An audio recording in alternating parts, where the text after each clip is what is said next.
Minute. Wait, 1 minute? You are live. Okay. So we'll call the Narragansett Planning Board meeting to order here, June 16, 2026, 6 p.m. I guess first order of business is the roll call. Stephen D. Simone. Here. Dr. Joseph O'Neill. Here. Thomas Callahan. He is traveling Absent with cause. with Thank you. Rupert Friday. Here. James Grundy. Here. Mr. Vice Chair, you have 4 members present. You have a quorum. Thank you. So first item on the agenda here is the administrative matters planning board meeting minutes of May 19, 2026. Anybody have any modifications, questions, or do we have a motion to? Nobody's got anything, so moved. Second? All in favor? Aye. You okay? All right. Oh, man, we're moving along here. Public hearings, okay. So the first, the public hearing before us is 649 Point Judith Road, comprehensive permit development, master plan review, Farley Gilmore, plat 5, lot 40, 649 Point Judith Road, major land development, comprehensive permit, 4 units are planned. So this, we've mentioned now twice, this project's at 649 Point Judith Road. You know the designation, it's located in R80 zone district. Presently, single-family dwelling, attached garage are on site. With the lot cleared in the past, existing ground cover, across the majority of the developed area consists of open lawn, concrete gravel driveway. The existing driveway has 2 access points. I believe they're planning to eliminate one of those. If this goes ahead, the applicant's request is to diminish the existing structures on site, develop the lot with 4 single-family dwelling units with a singular driveway access off Point Judith Road. Pre-application meeting was conducted back in March for an 8-unit development, 4 duplexes, and November 19th, pre-application meeting was held for 4 single-family dwelling units.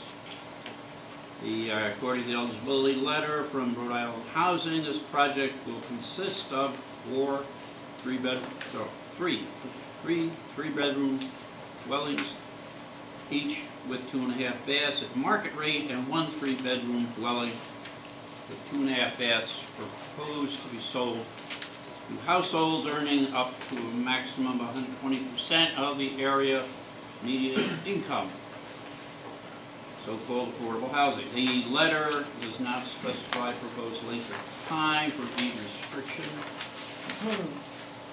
The future land use of this lot coincides with the current zoning of moderate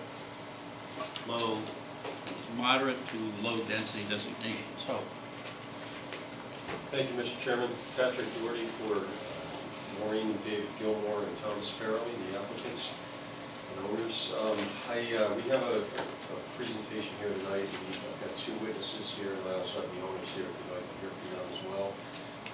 Just like to note from the outset that you did a great summary, and no need for me to repeat exactly everything that you said, but I would like to take note of the fact that this project is less dense than what we would be able to apply for ordinarily in our comp permit, and that's in keeping in mind with the, not only the constraints of the property, but sensitivity to preserving wetlands. You'll be hearing from Mike Savalia, our engineer, who did the design, and you'll hear that we will also be restoring a buffer. At present, though, the grass is cut all the way up right to the wetland edge. There will be a buffer restored there so that we don't run afoul of the special area management plan that's in effect from CRMC over there. We're fairly confident, very confident that we'll be able to make this project work in a good fashion and get CRMC approvals and all the necessary state approvals as well. And I'd just like to say that when the project came before you, there was a great sensitivity on the part of the board as to the 8 units that were initially proposed. And we came back and we were looking at about doing 6, but it just didn't really make sense in terms of making a nice project. It was rather crowded and out of sensitivity to the surrounding neighbors as well as the wetland area and the constraints of the property. We thought it more appropriate to bring it down to 4 units. And you'll hear the factors that went into that decision as well as the design plan. So without further ado, I'd like to call up Michael Zavalia, our engineer, project engineer on this, and he can give a summary and an overview as to how this came about. Mr. Zavalia? Please raise your right hand.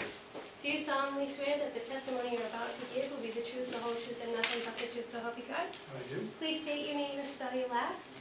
Michael Zavalia, Z-A-V-A-L-I-A. Thank you.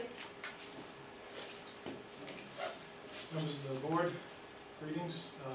There's a strong sense of deja vu. This is the third time now I've presented this project for the board. I do see there are new members on the commission, so I would like to give a brief overview of the existing conditions on the site, followed by the proposed conditions on the site. The parcel is located at 649 Point Judith Road.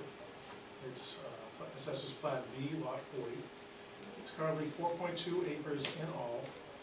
There is approximately 1.1 acre of usable unconstrained, which is to say non-wetland area at the front of the parcel. As was mentioned, it is currently developed with single-family dwelling, driveway, other features on the site. And we have done some preliminary soil evaluations to determine and verify that the town's overlay district in the area is accurate. We have relatively shallow water tables. We did a total of 7 soil evaluations in all, and we had water table depths ranging from 12 inches up to 28 inches. So it's what we call in the business a challenge. We have previously received a waiver from the sewer policy to allow for the lot to connect to the sanitary, there we go.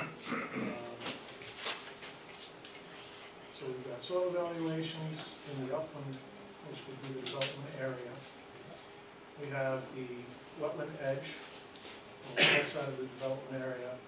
And as Pat mentioned, the property has been maintained as mowed lawn all the way up to that wetland edge. So at present, there is no buffer to speak of before you get to the wetland. Who's running this? I'm going to have to take them. Reading my mind. Thank you. So we have existing wetland back here. We have no buffer. There would typically be a 75-foot buffer associated with it. But again, this has been maintained for decades as open cleared lawn. We did submit and receive a preliminary determination from CRMC, which is the state agency that has jurisdiction over the wetlands in this area. And we presented concept to them that proposed the restoration of a partial buffer, not a full 75 feet, but a partial buffer through the area that would be planted and restored to more conducive ground cover to serve as a buffer, and the development would be kept outside of that new buffer. CRMC was amenable to that approach. And we also approached the town to discuss sanitary sewer connection because, as I mentioned, the soil evaluations that were performed verified the high water tables on the lot, which would make trying to develop a septic system very challenging, if not impossible. So we were granted, or the lot was granted, a waiver from the sewer policy to allow for the connection, given the lot is not technically in the sewer policy area. There is an existing low-pressure force main on the east side of Point Judith Road. It's private, belongs to Jim Manning. and the owners have coordinated with Mr. Manning and received a letter of intent to allow for a connection at such time as they are ready to put in a sanitary sewer connection to his line. There is one detail on that. When we first approached the sewer subcommittee and the town council for the waiver, the proposal was for 8 total units. We have reduced that number. Technically, the letter of the waiver is for 8 units. We went back and modified that when we were thinking about doing 6 units. It's still at 6.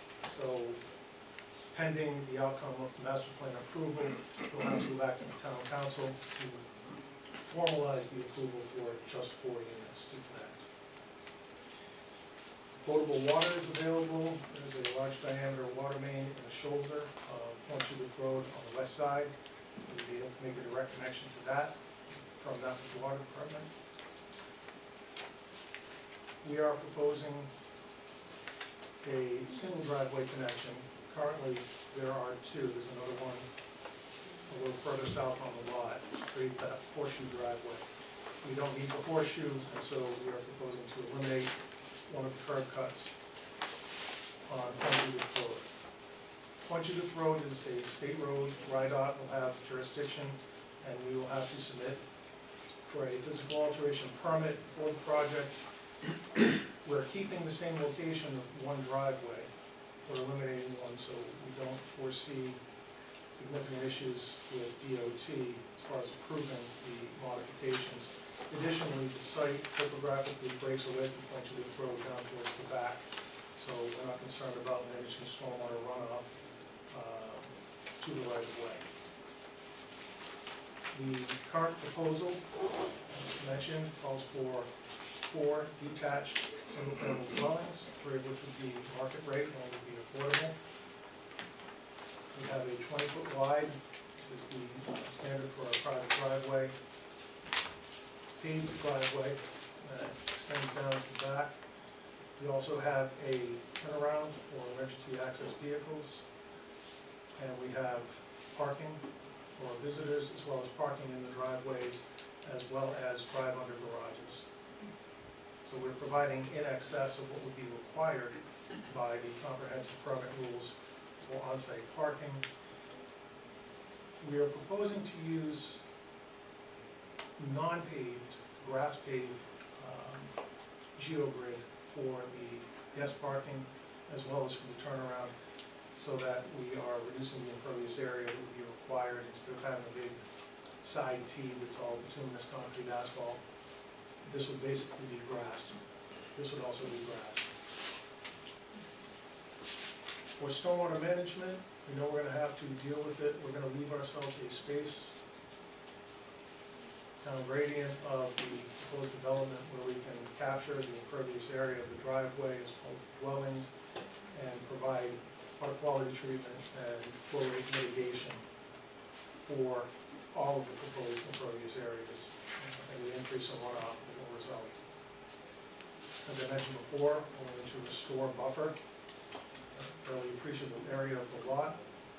There would also be a setback limit, 5 feet for any accessory structures like stormwater management or driveways, 20 feet for any of the dwelling structures. So we are proposing to stay outside of both of those setbacks. We recognize that we are looking for relief from side setbacks in order to fit what we're proposing to build. And so we would incorporate plantings. We haven't gotten to the point where we've done a true design on it, but we're going to try to screen to the maximum extent possible the sides from the adjacent single-family dwellings.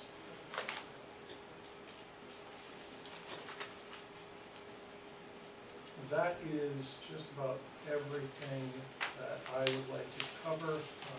At this point, Pat, should I turn it over to you? Yes, well, I'd actually like to ask you a few questions, just for the purposes of the record. Okay, Mike, there's a number of findings that need to be made by this board, and I wanted to ask you to address some of those in particular. And the first one, they have to make a determination, and again, some of these can be delayed, deferred to preliminary plan approval, but the board has to specify which they would be. But at this point, is it your opinion that there will be no significant negative impacts on the health and safety of current or future residents of the community in areas including but not limited to safe circulation of pedestrian vehicle traffic, provision of emergency services, sewage disposal, availability of potable water, adequate surface water runoff, and the preservation of natural, historical, or cultural features? I'd like you to address what you feel is within your expertise in terms of opining on that. My pleasure. I'm just referring to fund number 4. So, under item number 4, Pat just read off a list of different considerations. I'm just going to go through each one of them in order. Safe circulation of pedestrian and vehicular traffic. So we are proposing a 20-foot wide paved driveway, as well as out of driveway parking areas for the residents, as well as 2 parking spaces for visitors. We also have garages under each of the 4 units. So we feel that that is going to provide ample on-site parking so that people will be able to drive in, keep their vehicles out of the paved driveway area itself. And that would promote safe access and circulation for vehicles to and from the site. There is an existing sidewalk on Punchard Road. We are not proposing to remove that, so there would be no adverse impact to any of the circulation off-site, near the site, as well as for pedestrians that might be walking to the site along Punchard Road. And do you opine that the elimination of the dual entrances and reserving it just to one would further enhance that safety? Yes. From a design perspective. Yes, yes. In this case, 1 is better than 2 because all of your traffic is concentrated in that one location. They're going to be coming in and out. You're not going to have drivers on Pointedith Road contending with vehicles entering or exiting in multiple locations to the same lot. In some cases, larger lots, commercial developments, multiple entrances is appropriate. In a case like this, with a small number of units, it's more appropriate to have a single driveway entrance in and out.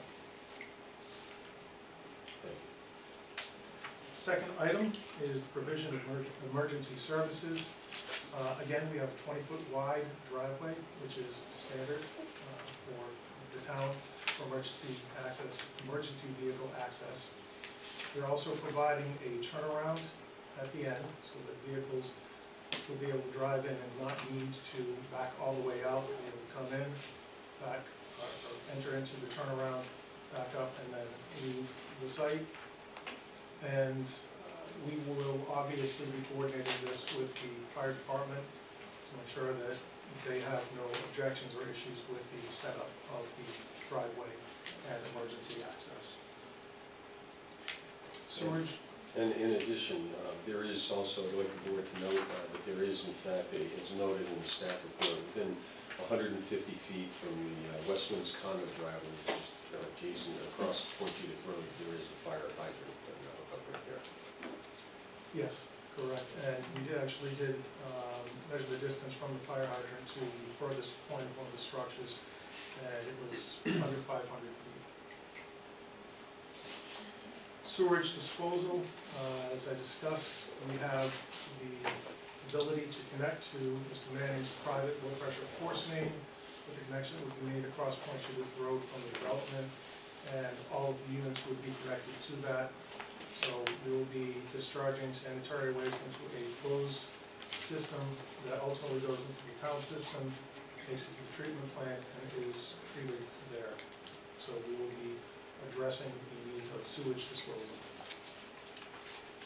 Availability of potable water. As I mentioned, we have direct access to the water main on the west side of Pointedith Road. We will tap into that and run a service of adequate size to provide the water demands for all 4 of the dwellings.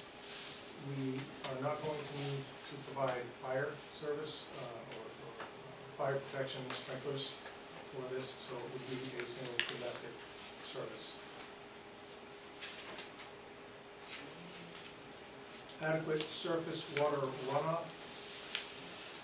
As I mentioned, we recognize that this development is going to increase the amount of flow runoff leaving the site. It is also going to require water quality treatment for the first every foot that runs off of any impervious areas, dwellings, paved parking, driveways. And we are reserving area on the site to provide stormwater management. The form that will take is yet to be determined. But we've left what we feel is an appreciable area in which to achieve the treatment requirements. And that will be something that we develop as we go to the preliminary design stage. And the last item that is on the list is the preservation of natural, historical, or cultural features. There are no cultural or historical features on the site. There are, however, as I mentioned, natural features, a large wetland complex to the west, and we are going to provide more protection for that by restoring a buffer area, upgradient of that wetland. And that coupled with the stormwater management that we're going to design to treat the runoff before it goes to the buffer and into the wetland will both contribute to the preservation of the natural features on the site. All right, now Mike, there's another additional criteria, one of the findings that I'd like you to address as well, please, if you could. And that is that all proposed land developments and all subdivision of lots will have adequate and permanent physical access to a public street in accordance with the requirements of Section 13 of the Town of Narragansett Subdivision and Land Development Regulations and Rhode Island General Laws 45-23-60A5, or the town has approved other access such as a public road. Well, it was not a subdivision, correct? No, it's a land development. And there's no private road being planned on this, correct? Correct. So is it your opinion that they will have adequate and permanent physical access to a public street in accordance with those regulations? It is my opinion that we will approach DOT to get a physical alteration permit for the proposed connection to maintenance of one connection and elimination of another. That will be the permanent access for the development's driveway to the public roadway. And lastly, there's another additional thing. Proposed development will not result in the creation of individual lots with any physical constraints to development. That building on those lots according to pertinent regulations and building standards would be impracticable unless created only as a permanent open space or permanently reserved for a public purpose on the approved recorded plans. Is this project in compliance with that finding? This is the engineering responding. Mm-hmm. I don't know that that would be applicable as we're not actually creating any new lots. The proposed development maintains lot 40 in its current size and configuration. We're not proposing any interior lot lines. Therefore, there's no way for us to create lot lines and lots that would not be in compliance. I'd like the board to have any questions you want to address to Mr. Zavalia. It's free for you.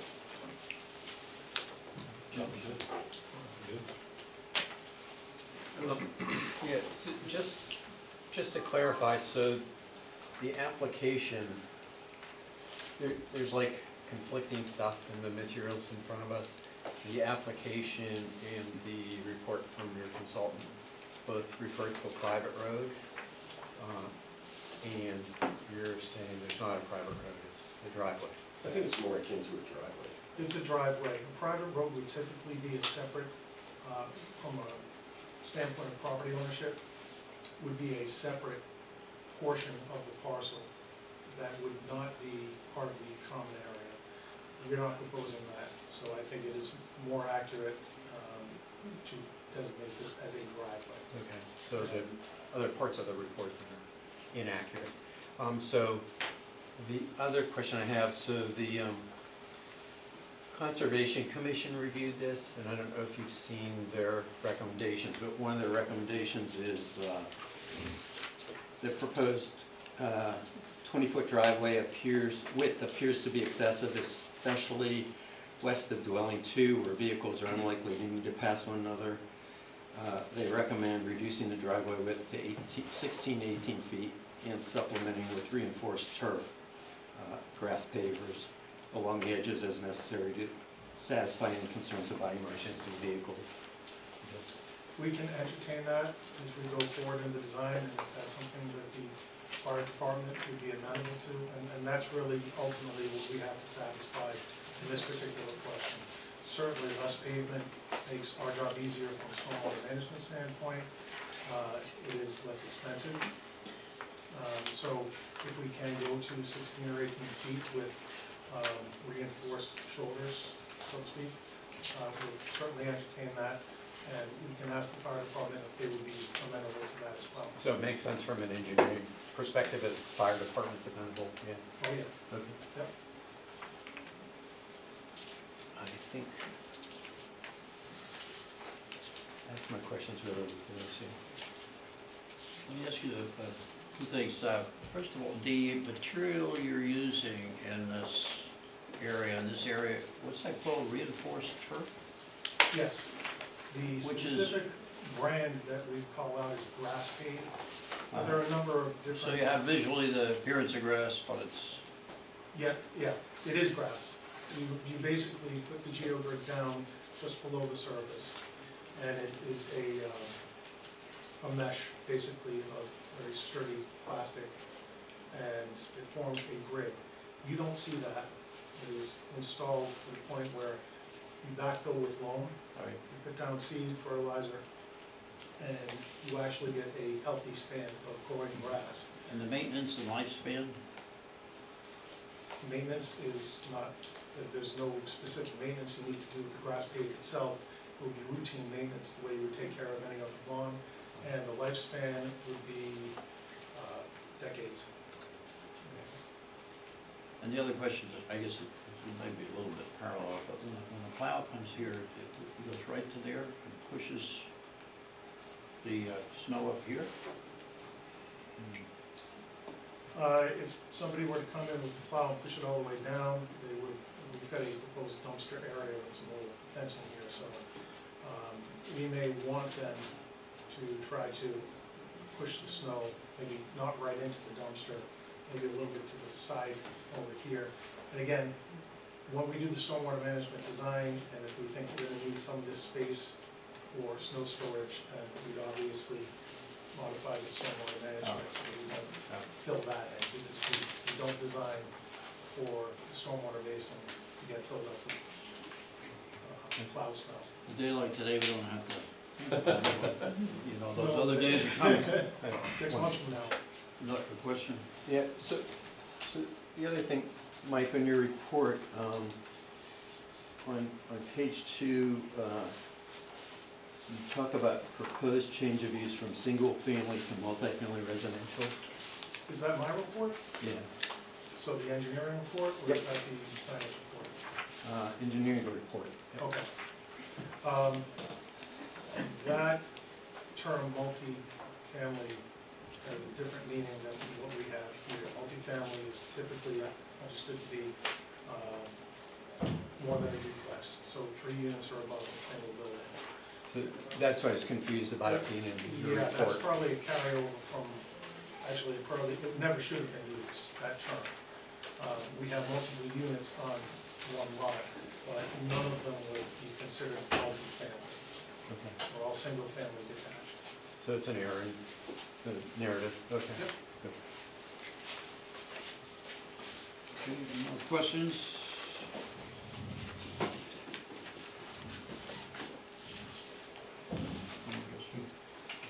Not the engineer. Yeah, not the engineer. Not the engineer, okay. So you can continue your presentation. Thank you, Mike. Appreciate it. With that, Mr. Chairman, I'd like to call Ed Wood for medical, consulting now. Like, Ed, could you give a narrative overview of? I just swear here. Sure, I'm sorry about that. That's all right. Do you solemnly swear that the testimony you're about to give will be the truth, the whole truth, and nothing but the truth, so help you God? I do. Please. Edward Pimentel for the record, that's P as in Paul, I-M-E-N-T-E-L. Thank you. Sure. So, Mr. Vice Chairman, members of the planning board, I was charged to addressing the first two standards of the statutory requirements under the Affordable Housing Statute. So that number one is the density appropriate in accordance with the regulations? And number two, whether we're addressing the need of the community. So to that extent, in addition to my reports, I also prepared the housing fact book spreadsheet analyses, which I do to all communities when I prepare and pursue affordable housing development, documenting the progress that the community has made, what is the identified need, initially from your affordable housing plan, and then through the iterations of your comprehensive plan and the housing elements, as you update those strategies of how you're going to achieve not only the 10% statutory requirement, but addressing true individual need, whether it's family, whether it's elderly, whether you need more ownership or rental. What we're doing here is we're providing type of housing that probably will cross the wide spectrum of addressing need. From smaller starter family unit, smaller starter family, housing units of 3-bedroom, to people downsizing from a larger home, who may be land rich and cash poor, but want to stay within their community. Several of the recent developments I just did, one I just did in Lincoln, before the shovel's in the ground, the majority of the units was absorbed by in-town residents. They just couldn't afford to live there, couldn't afford the property taxes, but still wanted to have a position to stay in the community. That's where they had their roots and their family. We can't guarantee that, but we believe it will address, like I said, those types of groups. It's difficult to provide this type of housing because people are usually crying about the fiscal impacts. I don't see much of a fiscal impact here, but the need is there, and it's addressing your comprehensive plan. So when I was asked to charge to look at the density perspective, I did a couple of things. First of all, I did look at your comprehensive plan. The property is zoned R80. The property is classified low density, but it's also surrounded by a vast R10 and R20 in high density. So given that there was a blending of land use classifications and zoning designations, I then followed up and did a density analysis and took a sampling of residences within each of those groups, as well as the high density developments that were within proximate distance. And then I also took into consideration the vast acreage to the rear, which is highly constrained, could never be developed, but I didn't want anybody to think I was skewing numbers. Having said that, there are areas that are developed at 10 units per acre and greater, down to areas that are on point with the R80, and the average was about that 1.5 acre to 2 acre, 2 units per acre. So we're right on point from that perspective with the density of the area. Secondarily would be the statutory requirements. As has already been spoken to by council and the project engineer, in accordance with Rhode Island general law now, they established a base threshold, which is the starting point of which you're entitled to develop, or pursue, I should say, the density, and then you can make argument for greater. But of course, that's always based on the character of the property you're speaking to. Because you're entitled to the number, doesn't mean necessarily the property can accommodate that number. Most of the developments that I now pursue really even ask for the base density. So in this case, and it was on page 17 of 20 of my report. So the property has approximately 4.2 acres, approximately 1.1 is what would be deemed upland resources as defined by the Rhode Island general law, in which you exclude wetlands proper and then any necessary infrastructure. So if you look at the calculations, we have a base density of the R80 district at 1 unit per 2 acres. So that would be a base density of 2 units. And then when you consider it's approximately 1.089 acres of upland, and you multiply by the 5 units that is allocated to the property when you have both public sewer and public water. So you have the infrastructure. When you do that, you have another 5.445. So as a base density would be entitled to 6.445 permissible units as the base minimum threshold. Obviously, we went through a lot of iterations. This project's been before this board in the past. We did a lot of iterations over the last 6 months, trying to accommodate greater density. But every time we did, the massing, the scale, the congestion on the property, because we also had objectives and goals, as Mike has already testified to, of trying to restore the wetlands, the buffer area and so forth. It was just meshing too much on a small area, and it didn't look right, and it wasn't appropriate for the site. We think this is the best density for this property. We think it's best for the character of the neighborhood. And we don't think it's not going to overstress this property or the neighborhood. So having said that, I felt that the density was appropriate and that the need was addressed. The town of Narragansett has been making some admirable progress. You're reviewing affordable housing projects. You're working your way towards achieving statutory compliance, but obviously there's still a ways to go. The town of Narragansett is a community that people want to live in. I did a quick sales analysis because these are going to be owner occupied. These are not rentals. So just in a snapshot of time from 2018 to the present, just 7 years, the town of Narragansett average home price has gone from $420 to $875. There's been a 108% increase in the average home sale price. The monthly housing payment for an average home has gone from $2,700 to $6,600, which is a 144% increase. But yet the median income of the town of Narragansett has only increased by 33%. So the housing monthly payment has gone up by 5 times as compared to median income. It's a wonderful town. A lot of people outside are influencing the sale price and coming in, which is making affordability difficult. Obviously, there's a lot of influencing factors in these things across the entire state of Rhode Island. For the first time in history, the state median income in Rhode Island can't afford a house in any of the 39 cities and towns. So if you make the state median income, you can't afford an average home in Central Falls. That's just the way things are going. So we definitely need affordable housing across all the communities. Everybody's trying to do their best. I understand it's difficult at times, but I think this project is appropriate for the site at the density. I think there's great need for it. And I know council wants me to address the standards, so the first one, and this is Rhode Island General Law 45-53-4. Subsection 4B required findings, and the first one is whether the proposed development is consistent with local needs as identified in the affordable housing plan or the iterations for the comprehensive plan. That's why I do my neighborhood analysis. That's why I do my analysis from a future land use perspective, zoning perspective, and I balance that with your strategies and objectives of your comprehensive plan. I would note that you have a strategy from 2012 going out to 2050, and one of those categories desperately, specifically identifies the need for this type of family housing. These greater number of bedrooms, not simply the 1 to 2 bedroom units. And that's on page 18 of 20. Number 2, whether the proposed development is in compliance with the standards and provisions of the zoning ordinance and subdivision regulations. This is where ordinarily we come before a community on a just straight market rate development, not a complement. We would either treat them as waivers and or variances, but they're called adjustments. The team has identified the adjustments for this property. Obviously, there's things in the R80 district that would not be allowed at this density under the normal circumstances, but it is a comprehensive permit.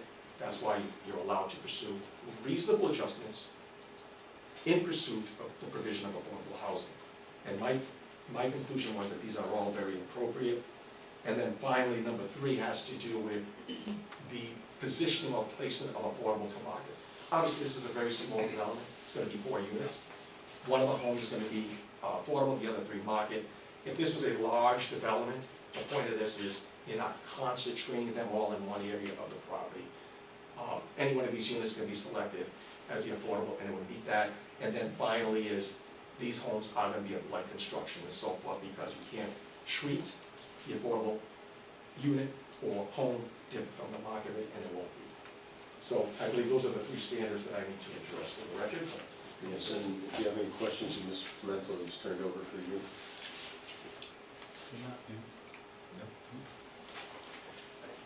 I guess the one question I have,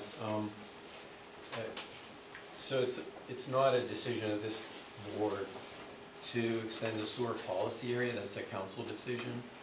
And I believe the decision was made with the understanding it was gonna be 33% affordable, and now we're down to 1 affordable. And I guess I'm concerned about extending the sewer policy area for 1 affordable unit and the precedent that sets. I can't speak to the council decision. What I can speak to is under the Rhode Island general law, right, 25% is what's you're entitled to pursue under a complement. We're in accordance with the regulations and the laws. And I think this board is going to appreciate this too. When we looked at the greater density, and I know Mike's going to speak to that specifically, but when we looked at the greater density, it wasn't just an issue of the degradation and the massive scale of the property, it's also the economic feasibility component of it. This isn't simply you build an affordable unit and you make money. There's a ratio of the affordability component that goes into when you're doing a pro forma around housing. The economics weren't working as well. So the board needs to take that into consideration. If they could have worked, we could have made it economically feasible and not, we felt over-constrained the land, we would have pursued a greater density. It didn't work in either scenario.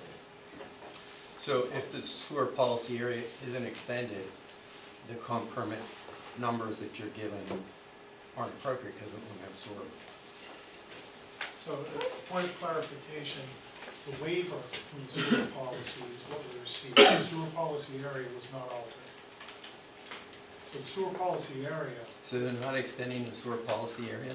no, we have a waiver from the sewer policy that would allow a lot not in the sewer policy area to connect to the available sanitary service. And I recognize your point, I think, more broadly, is that the town council reviewed the project initially that had 8 units, and 3 of those were originally proposed to be affordable. The second iteration was 6 units with 2 affordable, 33%, and now down to 4 units, 1 affordable, 25%. So we will have to get their permission to ratify or ratify the reduction in the number of units and the affordable percentage in order for us to maintain that rate. And that will be something that we have to do.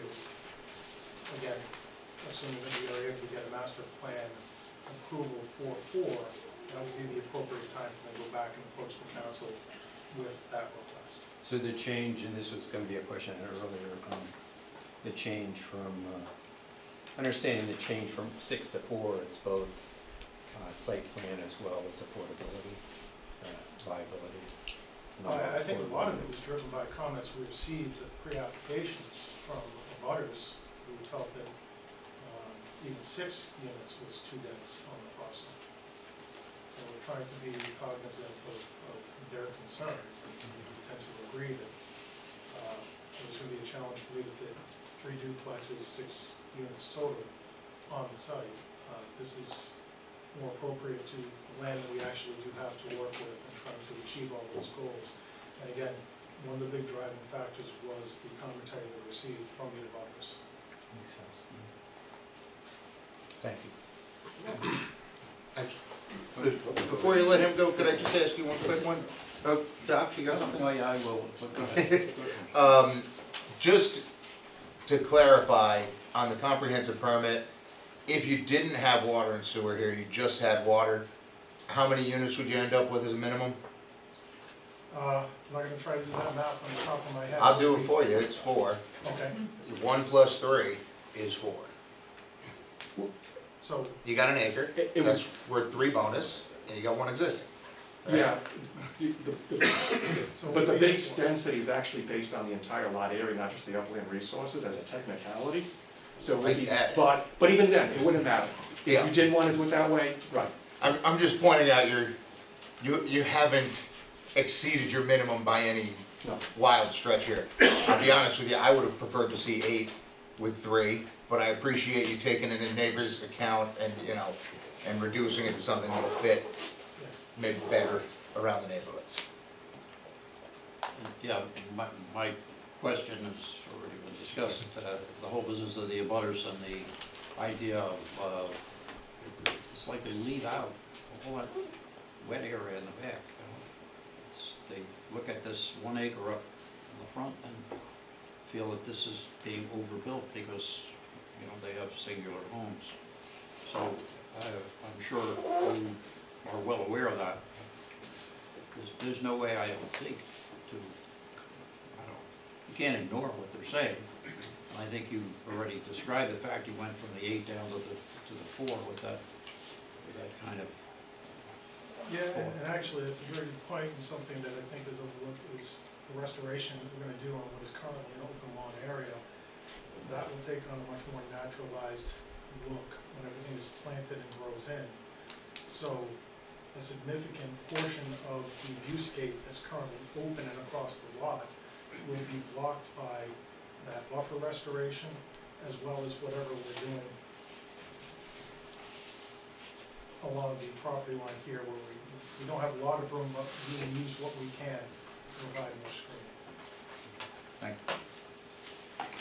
And again, I don't know if you finished with Mr. Pimentel. I had Pinch Hitter come up and tag team on this one, so I'm not sure if you have any more questions for Anybody?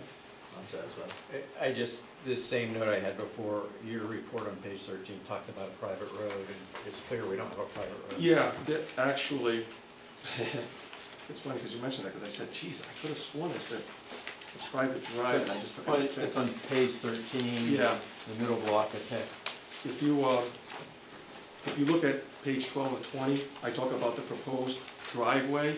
My mind went south, because I meant to carry the driveway. I just want to make sure we're clear Yeah, that no, we're not I knew it was a driveway, I don't know why. So conflicting- my apologies on that. conflicting points in different places. I want My to make sure we're apologies. clear on what the solid numbers are. Understood. And again, I'd just like to add that in part of the design process too, there was a clear sensitivity to the neighborhood. And putting a couple of duplexes up is less appealing and less in character with the surrounding neighborhoods than freestanding units. I think it's more in keeping with the surrounding area and makes for a much nicer development, and as well as, you know, giving the affordable units, you know, that's what we're trying to do. We're trying to provide affordable housing that's on par with what no one could afford in this town coming in. I mean, it's shocking to think of the 107% increase I think Mr. Pimentel referred to in that number, in that short period of time, as well as the stunning fact that, you know, the average median income in Rhode Island cannot afford a house, the average house in any community. We need to do something. This is a way of doing it. Again, would we have liked to have provided more? Yes, we tried to do that, but in order to make it economically feasible and to build a nice development, just 4 worked. And if we built 50% affordable, it's just economically infeasible from the perspective of development of the property. And I might add too, that, you know, the proponents of this, you know, the owners, they're longtime residents of the town of Narragansett. You know, they care about this community. They're active, and you know, they didn't want to just throw in some massive development that would be, you know, an eyesore for the surrounding neighbors. So they were very sensitive to that, sensitive to protection of the wetlands, as well as the sensitivity to safety and the flow of the fire and emergency traffic coming in and out of here. So we feel that this was the best thing. And again, Mr. Pimentel identified the third finding that you have to make. Again, we haven't done elevations. We have footprints that are designed out here on here. We don't have, I'd like you to defer that finding number 3 to the preliminary stage when we have our elevations and we have our design materials to present to you, as well as the architecture that's going into it. And we cannot build this under a comp permit unless we satisfy each and every one of the sub-criteria that are contained in finding number 3. So we wouldn't be able to do that, and you'd be able to just deny us out of hand if we didn't have the ability to show you that we will comply with the size of the low and moderate income units shall not be less than 75% of the size of the market rates. That they're similar in architectural style to the market rate units, such that it looks like an integrated neighborhood. I think from the design you'll see that, you know, it's going to be next to impossible not to do that. and that they'll be built and occupied in a proportional manner with construction. I think it's going to be all done at the same time. It's easier to just knock out 4 units doing all the infrastructure at that level. So I do have Tom Farrell and David Gilmore here if you'd like to hear anything from them or have any questions for them. But other than that, this would conclude our presentation on master plan, which is just a generalized overview and a broad conceptual diagram and scheme for the development of the property under comp permit. Thank you. Any questions? I've actually got one for you, Mr. Doherty. I'm glad that you brought that up. I was wondering if your clients would object, I was gonna say this is preliminary, but if your clients would object to us conditioning your final on it being 3 COs, the third one being the affordable, and then the 4th CO being the last market rate. Just as a way for the town to compel you to build them all, so nobody's worried that you're gonna skip town on that last one. We agree with that. Okay, Yeah, absolutely. perfect. Thank you, appreciate it. I also wanted to say to whoever David Gilmore is, great name. My mother's father's also David Gilmore, spelled differently, so no relation. And he's not from Pink Floyd. Also a good one. I just wanted that on the record. I don't want somebody thinking you're my grandfather, you know. Mr. Doherty, I don't know that it needs to be committed to tonight, but the duration of the deed restriction is not identified. Would you guys consider a 99-year deed restriction on the LMI? Sure. Yeah, that was my question too. Yeah, well, obviously, when it gets conveyed, they're done. Yes. So it would ensure that there would be a continuing 99-year of affordability for that. Just a couple of comments. I know that it is just master plan, so it's very early and most of the engineering isn't done, but I did have a couple of things to consider if we get through master plan at the preliminary stage, and one of them was brought up was the snow storage area. The plowing of the hammerheads, particularly after a winter like we had, if there were to be some sort of a maintenance plan for those on large storms, making sure that the fire department is comfortable with that hammerhead, because with the dumpster placement, I don't know if it's going to meet the required radius for the fire trucks. So it might require you to move the dumpster into a different location to get the distance that they need for the turn radius. But again, that wouldn't be till preliminary, and the phasing of the CO was already addressed, so that was another discussion. Just the other, have you seen the report from the Conservation Commission, their other recommendations? Yes, I have it right here. We don't have a problem with the buffer edge being denoted and marked, and it's actually going to be enhanced by the replanting. Right. So we'll put those granite barrels or whatever the permanent monumentation would be required. We'd be happy to do that. The buffer restoration to preserve significant trees and other mature indigenous vegetation, we don't have a problem with that. I mean, it's good for the area. The proposed driveway, again, we'll look at that, but again, that's subject to fire safety. I know this board is very concerned with that, and in particular, Dr. O'Neill raises that just about every application that comes before, so it's a safety concern, but naturally, you heard from our engineer, if we can do it and we can make it that way, we're happy to do it, so long as safety isn't compromised in any way. Then the pervious pavement, I'm not sure how that's going to work, but we can certainly try to incorporate that. But, oh, I'm sorry, no, we can't. Go ahead, Mike, why don't you address that issue? Pervious pavement is great until you get to the clearance you need beneath it to the water table. And with 12 to 28-inch water tables, I am not at all confident we'll be able to accommodate true pervious pavement. That makes sense. Yeah, it's a maintenance issue too, right? Yeah, they'll fail in 5 to 10 years if you put any sand on them. And places that don't put sand on in winter, so. Thank you. Anyone else? Staff, anything? Sure. So thank you for covering the questions about the memorandum from the Conservation Commission Tree Board. The commentary I had, so I did provide the commentary from the fire marshal, town engineer, the Conservation Commission. The commentary I had was the additional requirements, and this application is coming in under cluster. And I just addressed that there may be potential additional adjustments that the applicant has not asked for to date.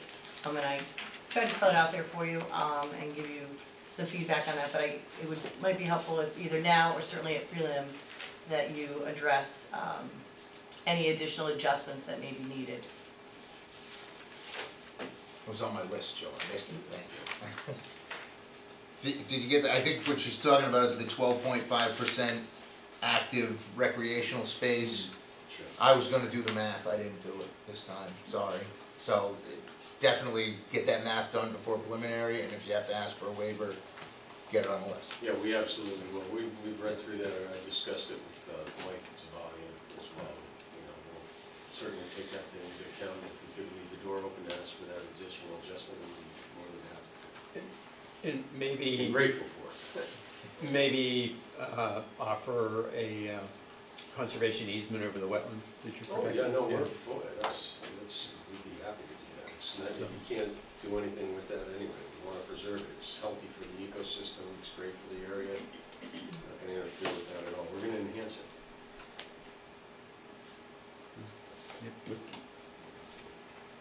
Those are the only comments I had at the moment. I put them in the report. So we ready to move on to the public? I think so. Oh, and I might add, we just of late, as I walked in here, I received a objection notice that we, will certainly plan on dealing with it.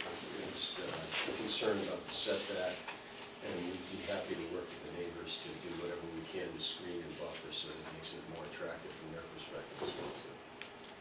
And we'll have those design plans when we come before you, hopefully after a master plan approval and then preliminary. It's the neighborhood and the surrounding area has certainly been taken into consideration to a great extent with regard to the scaling down of the project and minimizing the intrusion on the area. Okay, having said that, we'll move on to the public. Anybody like to speak? Pro or con for what's been presented? Anybody? Okay. So, debate here, or discussion, not debate, discussion. James?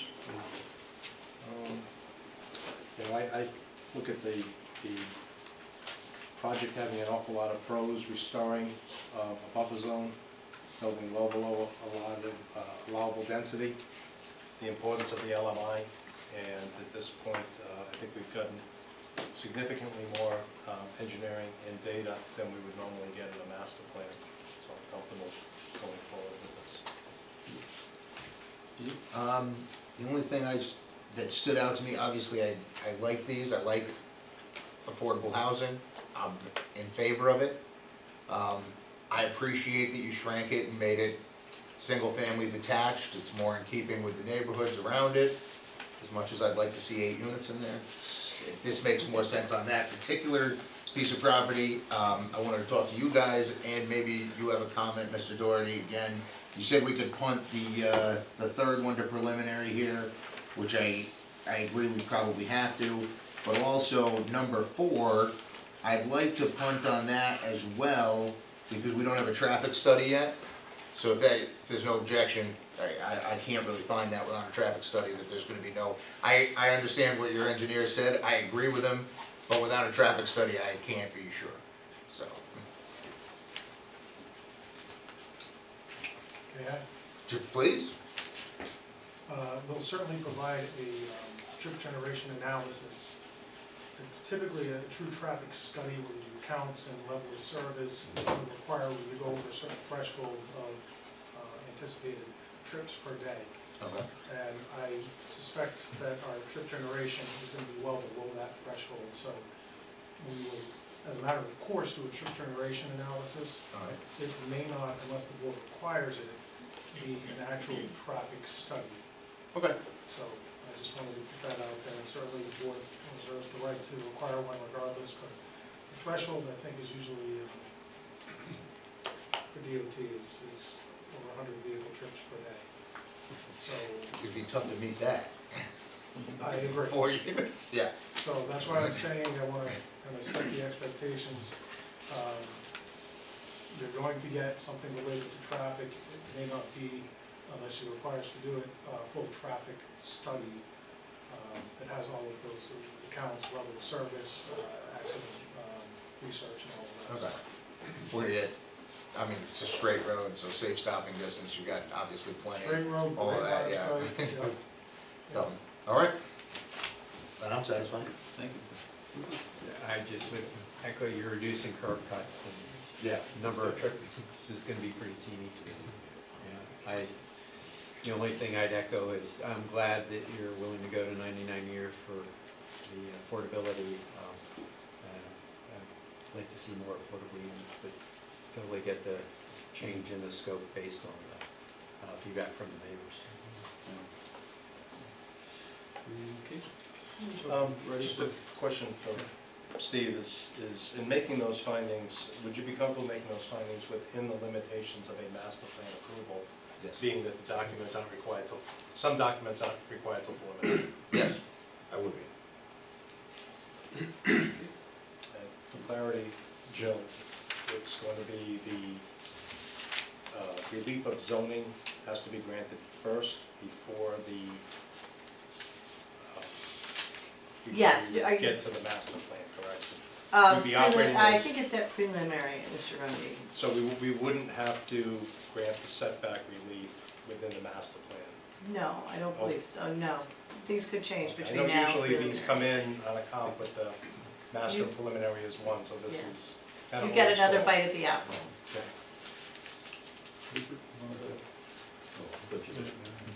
Jim's in a better position on this one. Okay. We're ready for a motion?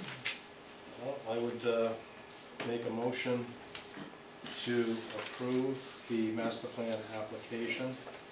And with that, we have to make a series of findings. The first would be, I know this board historically holds that the application is complete. Not for this. Not for. Nope, master- I've already determined it okay. complete, that's what I've got here. Okay, that's all good, okay. Findings we would have to make in accordance with town permit 4553-4. First finding is that the proposed development is consistent with the local needs identified in the Narragansett Affordable Housing Plan. The proposed development, number 2, is in compliance with the standards and provisions of the zoning ordinance and subdivision regulations.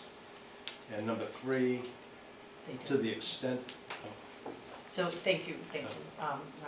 So, Dr. Neal, have you closed the public hearing? Do we do that at this point? Yep. You can do that at this point, Whatever since we were making a protocol. motion to Guide approve. me. We have Scott here, can correct me if I'm I've been wrong. here a long time, but you guide me, please. Yeah. All Please right. close the I public move to hearing. close the public hearing. Second. Second, all in favor? Aye. Aye. So done. again, I'm sorry, Mr. Reddy, I just want to be clear, are you right now, are you deferring findings or in Mr. DeSimone's words, punting them? Or are you, right now, you're making findings of facts for numbers 1 and 2? we could make the findings for numbers 1, 2, and 3, 4 to the point that they're applicable to master plan, and that we'll still receive documentation for the traffic study and other things that are required at preliminary. Okay. Sorry, continue. So on items 1, 2, and 3, we do have expert testimony from Mr. Pimentel supporting these. As far as number 4, that there be no significant impacts on the health, safety, et cetera, within the limitations of the requirements of master plan. Number 5, that all proposed land development and all subdivisions will have adequate permanent physical access to a public street in accordance with section 13.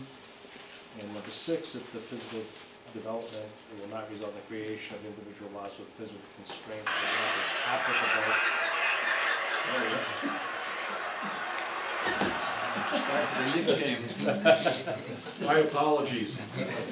My sons are at the World Cup and they're sending me things crazy. Number 6 would not apply as the property is maintaining itself in one lot. Then we get down within the recommendations. We have the conservation easement for the wetland and buffer areas will be provided to the town for review and approval prior to preliminary. That the Conservation Commission Tree Board reviews the plan and easement and provides commentary to the planning board for the preliminary plan stage. Number 2, the confirmation to connect to the sewer system is received prior to preliminary plan approval. Should I modify that? Mr. Grundy, could you change that to just preliminary plan stage? Preliminary, yep. Preliminary Thank plan you. stage. And really, it's confirmation to connect the sewer system is approved by the town Yes. council. By the town council, yes, so they'll bring the appropriate approval back to us.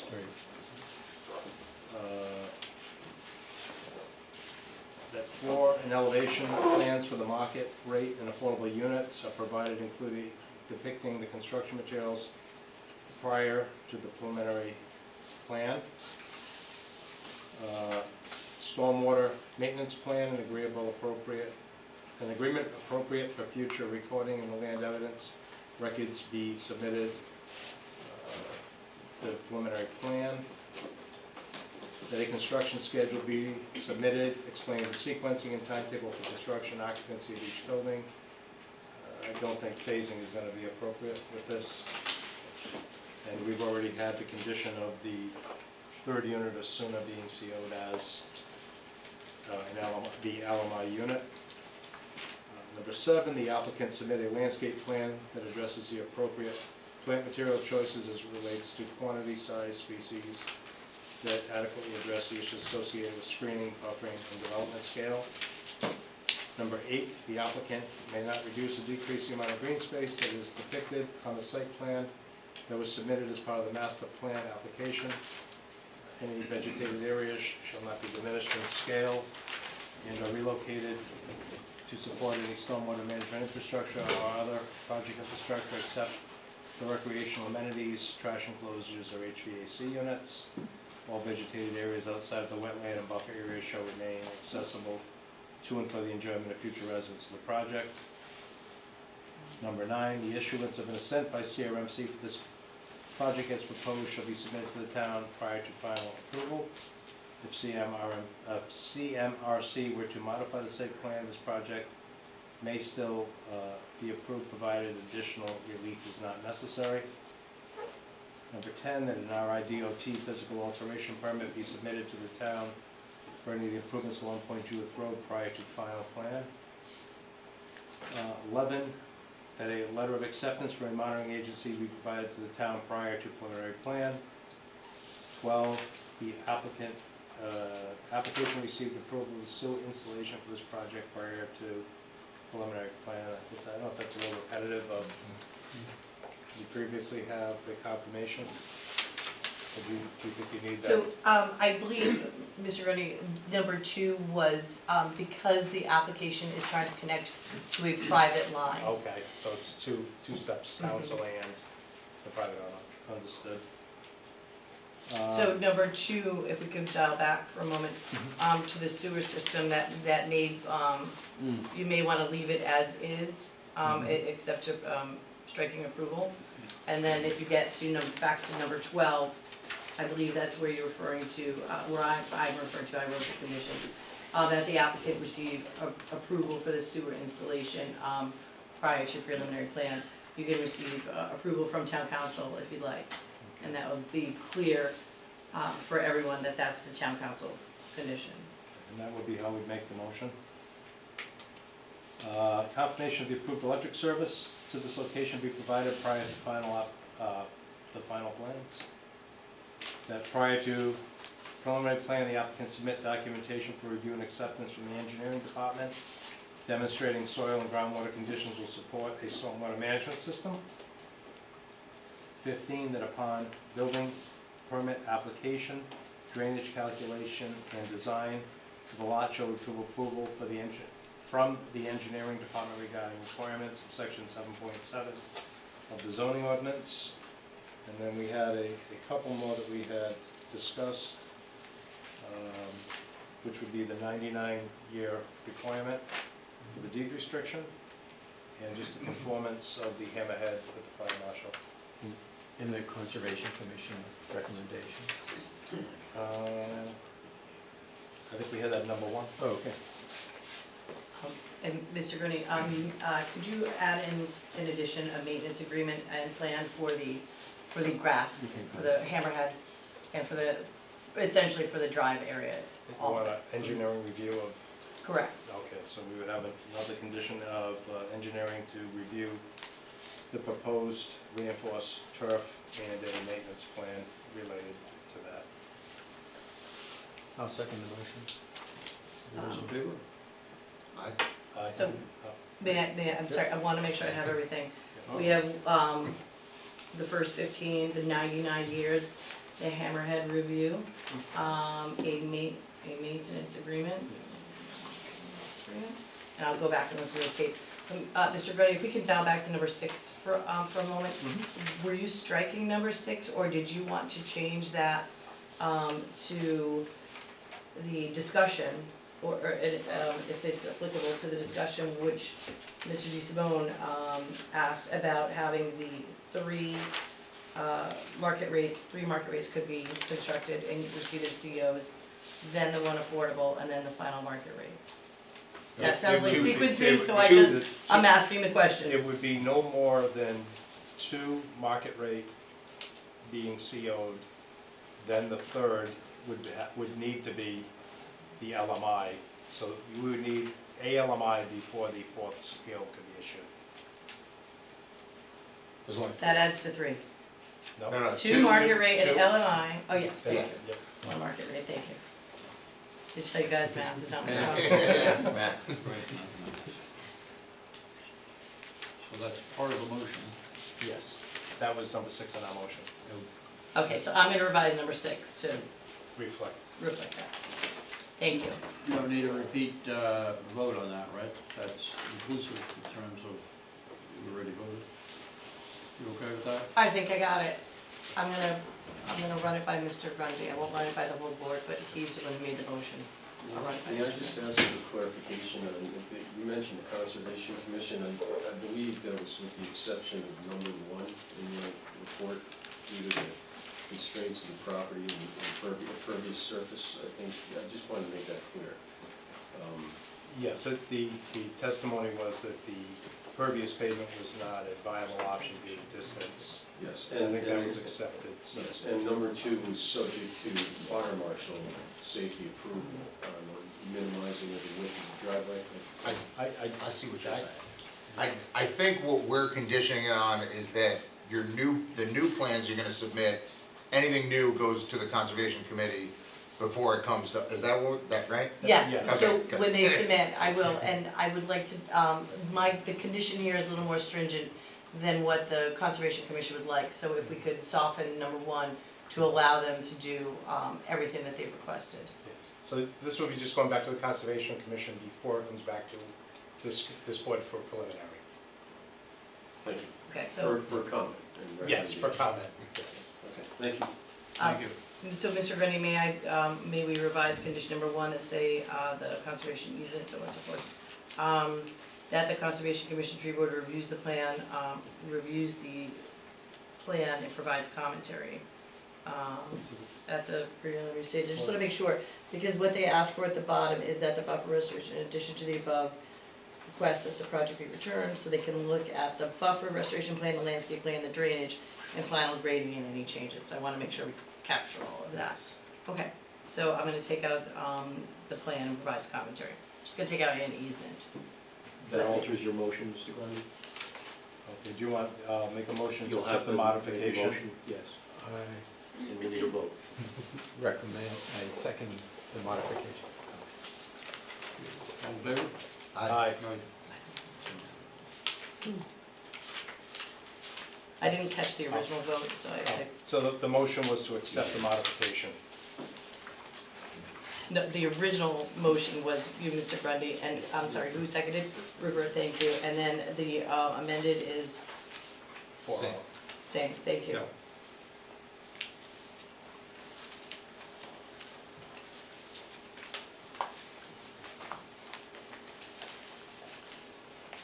Have we completed that? I believe you have. All right. Good luck. Thank you.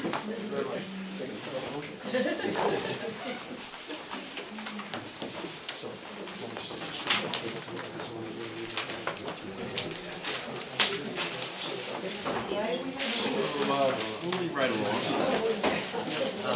You're finished. I'm done, right? Send it to Amanda via email and ask that if you should make a board, bring it to you and put it there. So, and we'll forward it to the board tomorrow. Look in your email. I have yours. So thank you. I'll make it up.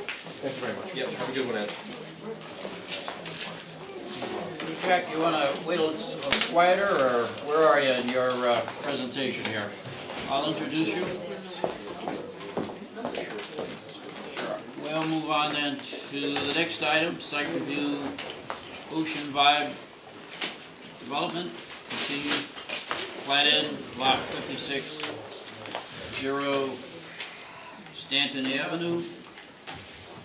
And short summary of where we are in our discussion of that particular adventure.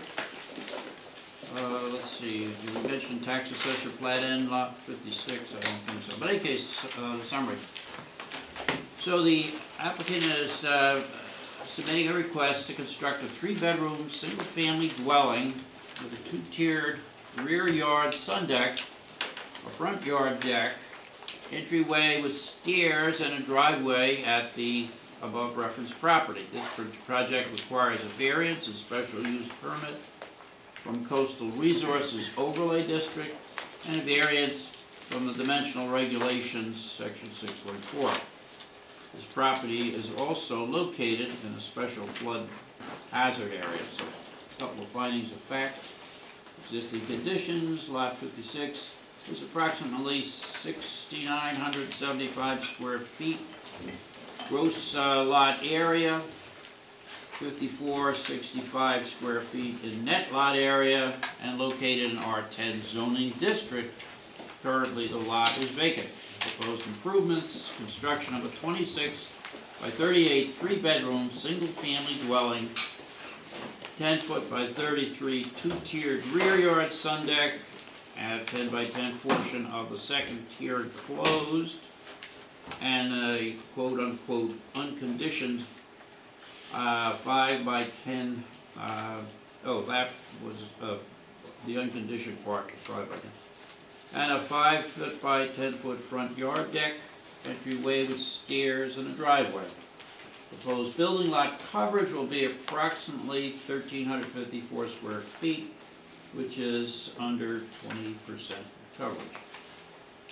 Relief requested, as I think mentioned already, section 4.4, Coastal Resources Overlay District, 163 feet variance and special use permit, section 6.4, dimensional regulation, 3.5 feet, front yard setback variance. Jack, take it away. Thank you, Mr. Chairman. As you may recall, we pretty much put on our case on April 21st, but this board deemed our application to be incomplete because we didn't re-verify the CRMC wetland delineation, which was one of the requests from the planning staff. So we've since done that, and we've submitted that, and I have with me tonight Joe McHugh that walked my clients through the CRMC process. So I'd just like to have him come up here and tell him what he did, and also maybe address. I know there was a abutter that had concerns over maybe some work that was done out there. He submitted as part of his letter. This was from Mr. Patrick, and he was concerned about maybe some work being done out there between August of 2025 and 2026. I think that's probably in your packet. This was submitted. So anyway, I'll bring up Mr. McHugh, and he can maybe just briefly talk about that situation, and maybe answer any questions you might have concerning the CRMC approval. I just, Mr. Chair, if I have a question for staff and for council. When this was here last time, there were two things that we didn't have that we asked for. The preliminary determination was one of them. The second item that we did not have was the supplemental drainage, which is required under section 7.7. And in the staff report, it states that the exact wording is that this is required. We were given a waiver. Do we on have a that. copy of the waiver? Because I don't have a copy of. No, it's documented in the portal. It's documented in the portal on the application to the building official for its initial plan review from the town engineer. It is in the portal. It isn't, okay, because I didn't see it enough. I just want to make sure we have everything. Okay. See you in July. Right, so, Okay. so typically, it wouldn't be referred to as a waiver. Sometimes applications or applicants will come in and they'll ask to put off the engineering review until they get through the zoning process and then come back for engineering. So it's not I'm cautious of the word waiver because it means a lot of things in other realms. There's not a waiver, there's not a letter that's provided. It's been allowed to be delayed at this point. The engineering department allowed this to be delayed at this point. Okay, thank you. Probably because of the cost, substantial costs, so I want to make sure. So, all right. Thanks. Just state your name. Hi, my name is Joe McHugh.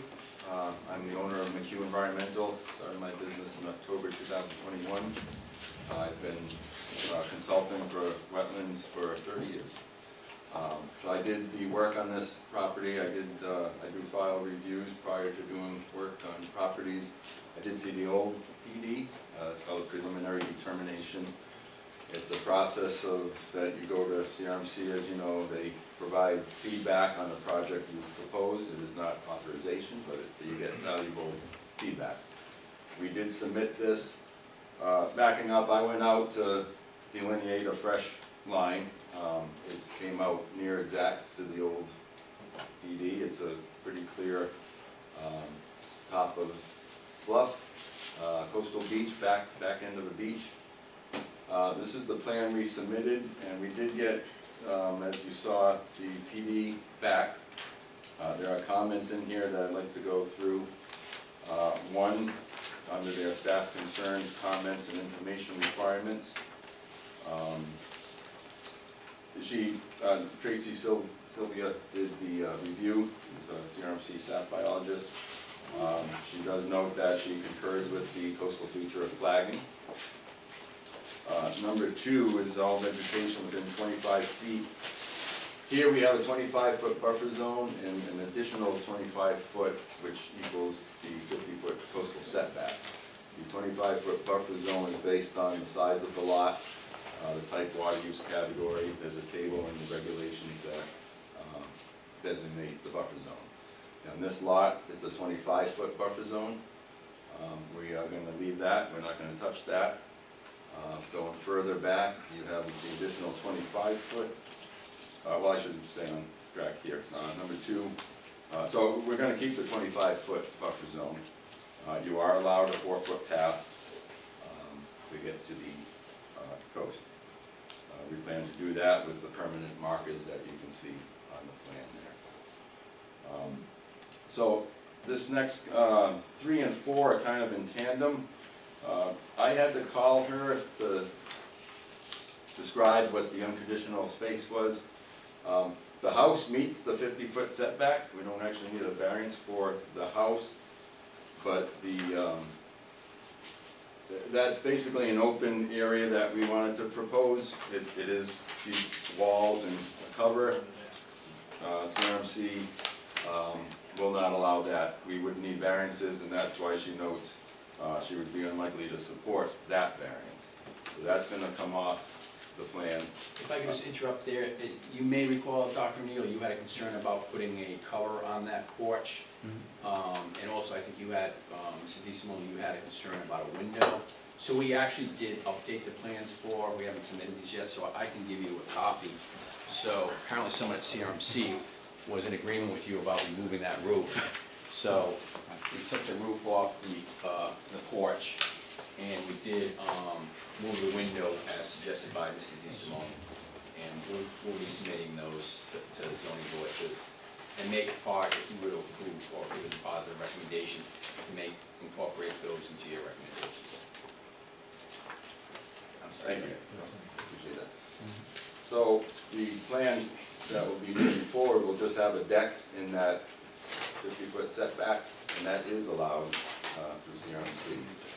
So when we finesse this plan, it's going to actually not require variances from CRMC. And we have to go to CRMC for the assent. So they will be reviewing that. Stormwater treatment, that's required, we need to do that. We'll have to get your sign off on the building officials form, CRMC building officials form. And again, number 7, we intend to meet the setbacks and standards. And could you just address the letter from the abutting neighbor concerning the work that was being done out there? Yeah, I really only just looked at these pictures, but in these pictures, the shrubs are actually the back side of the buffer zone, and we're going to replant some areas of that. This land has been cleared, as evidenced by aerial photography, maintained through the years. Some of that does come up, but the buffer zone will be, we're not going to touch the buffer zone, so that will be intact. And if there was a compliance issue, it would have come up on this preliminary determinations. I don't believe there's any compliance issue out here, given the fact that, you know, it hasn't been a shrub. It's been like this for many years. Thank you. Do you have any questions? The drawings that were just handed to us have a third deck on them. Does that change calculations? Staff hasn't seen it. I can tell you right now, we actually have a zoning ordinance in this town about widow's peak type decks. It has to have, I believe, it's been a while, I believe it has to have access from a living space, can't be above a living space. This is clearly does not have access from living space. So I would remove that from the plan before you come back. Let me, I just want to go on record here, just a couple things I want to point out. The window, Yep. conversation I had with my architect, put it on the wrong side of the building, so I'm gonna have to revisit that. Well, It's on page 15. now that you don't have an enclosed deck, you can get a ladder up to the deck, so I'm Okay. not as concerned about that anymore. So the roof deck does have access to a roof hatch that is designed for this application, and it is from the inside of the living space. The living space has to be above, like, level with the deck. You can't do a widow's peak in this town anymore, as far as I know. But since staff hasn't seen this, I'm shooting from the hip here, because this is my first time seeing it. I'm fairly certain we have a zoning ordinance against that. You might have to add to your variance list if you're gonna keep that deck. Jill, We haven't seen that it, Mr. something I remember? DeSimone. It's really difficult to give you any Can you put a analysis. deck on a roof in this town anymore? I don't think you can. I just did one. Yeah, Did it, it depends. Okay. It depends, it depends on what the your zone, pitch maybe. is, it depends, yeah. Sorry. Is your deck, if your entire roof is deck, then you may be considered a flat roof and therefore your building height is lower. Makes sense. But, Okay. we haven't, I we guess have you'll no find idea out what when they're you proposing. submit My to staff. understanding is the roof has to have no less than 4 pitch, or it goes to Yes. 26 feet. If the whole roof is a roof deck, the entire, which this is not, it's only a Yeah. portion, the building height would go from 30 to 26. So this is a portion of the deck, and the lion's share of the roof is that 4-pitch, with no request for dimensional. That'd be something the We'll building find out. official would need to confirm Yeah. that if he accepts what the portionality is, if it's less than 50% of the roof line, more than 50% of the roof. I honestly, we have Yeah, news to us, we haven't seen it. this is not, you know, Building official hasn't seen it. floor plan no on this one- one, so I have no No one's idea. waiting on it.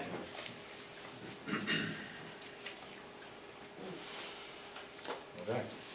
That we just don't came know. up with CRMC, they wanted the roof off, and that's. Yeah, no, that makes sense. I can see you took the roof off, but then you added Right. a third deck that wasn't on our previous plan, so until staff can get a look at that, I don't know what you want me to do with it. So that completes our presentation, unless you have any additional questions from my client. Question, you addressed some of the CRMC concerns. Have you given any thought to CRMC concern number 4? What was the question, John? CRMC. You said that you took the roof and that jacuzzi area off because of CRMC's concern. Did you give any concern to CRMC's comment number 4 What was it?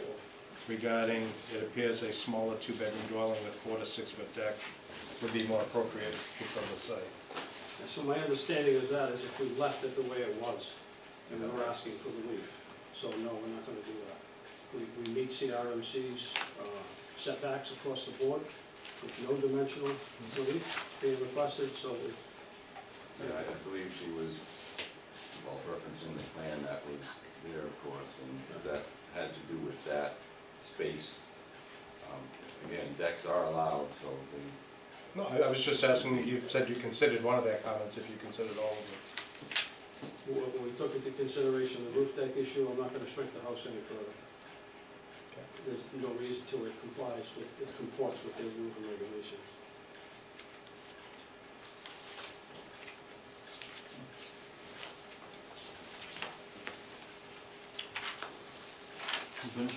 Yes. Alright, that's all I've got right now. I guess, yeah, my concerns, one was the unconditioned room, in CRMC comments. The third is the stone. I mean, a large portion of that stone is in the right of way. And I think, I see this stone as a coastal feature. If you look at out the shoreline there's large stones there. That breaks the wave energy from storms, so I think it's important that the stone remain at least in the right of way. We have no intention of removing it, that portion of the stone from the right of way. We're gonna, like we stated in the previous meeting, we're going to split it at the lot line. We're not gonna even go, I know there was a suggestion about a buffer, we're not going onto the right of way property. We don't need to, in order to address that issue. So we're not gonna take the whole stone out. Although, quite frankly, I know one of the abutters raised the issue about the stone and protecting the right of way. I would think they would have asked us, would you mind moving the stone? Because then we don't have to walk around the stone, we can walk right to the beach. So I think it's kind of a red herring to throw in there, that we want, don't touch the stone because it's gonna affect our right of way. By removing the stone, it would improve the right of way, not detract from the right of way. And if you look at the picture, by the way, the stone isn't even in the right of way that's actually used. That's, if you looked at the picture there, the people walk over here, here's the stone way over here. So it's not really affecting their access, and the people that have the right to use that, they have the right to pass and repass, which they're, I'm assuming they don't want this thing widened anymore than it is already. My concern's not about the access, my concern's about coastal protection, so.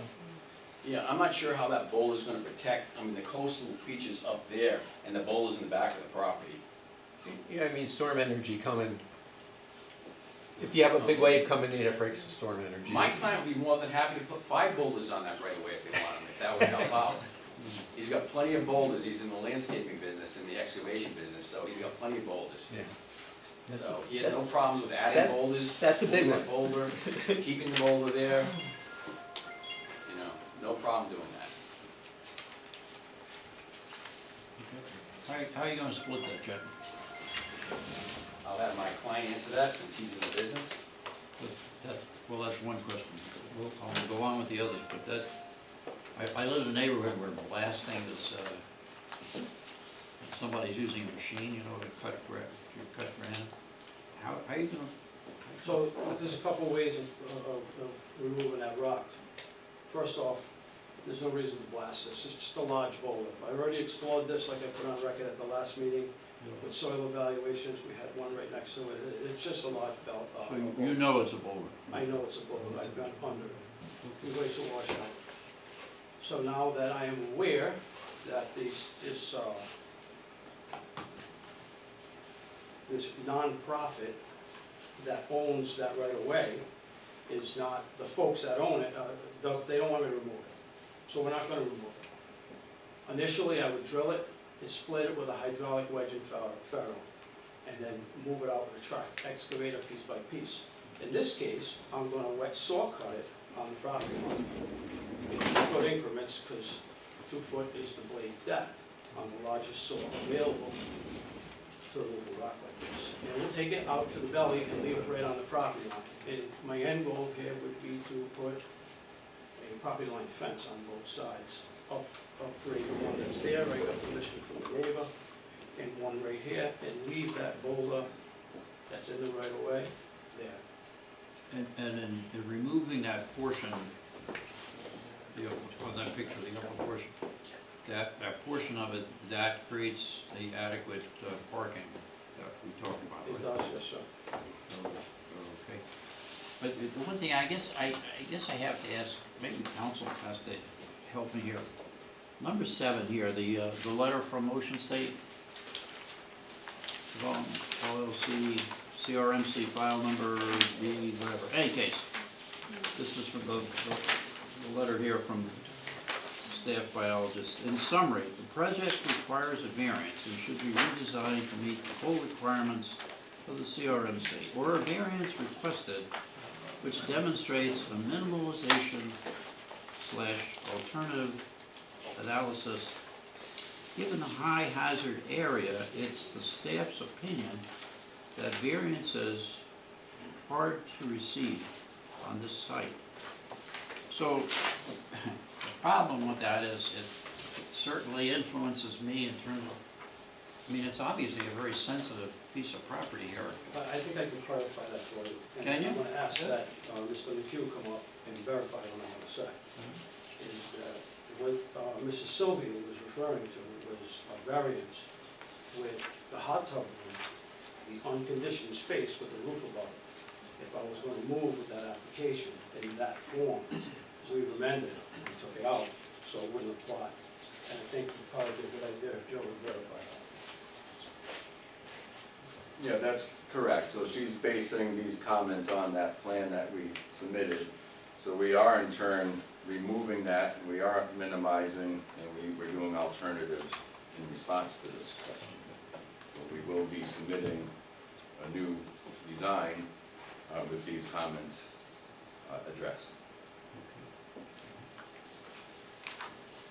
And I guess the other question I would ask staff, since we received this plan now, how does this affect us in terms of moving forward? Are we even able to move forward in terms of considering any kind of a vote in this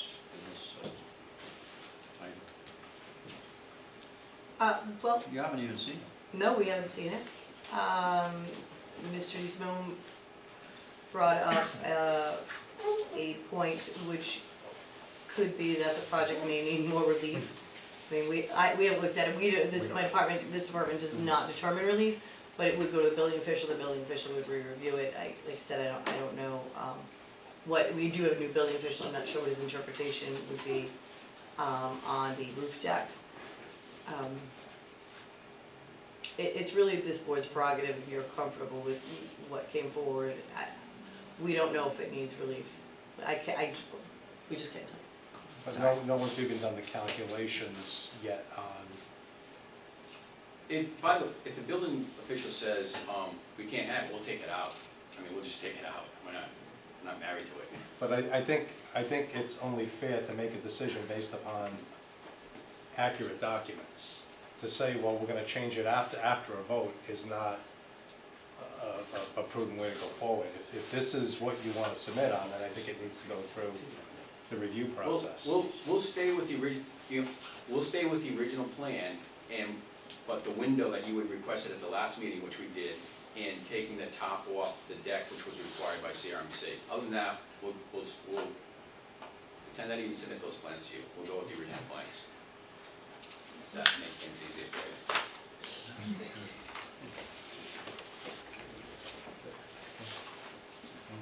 I feel like I'm at a chicken auction.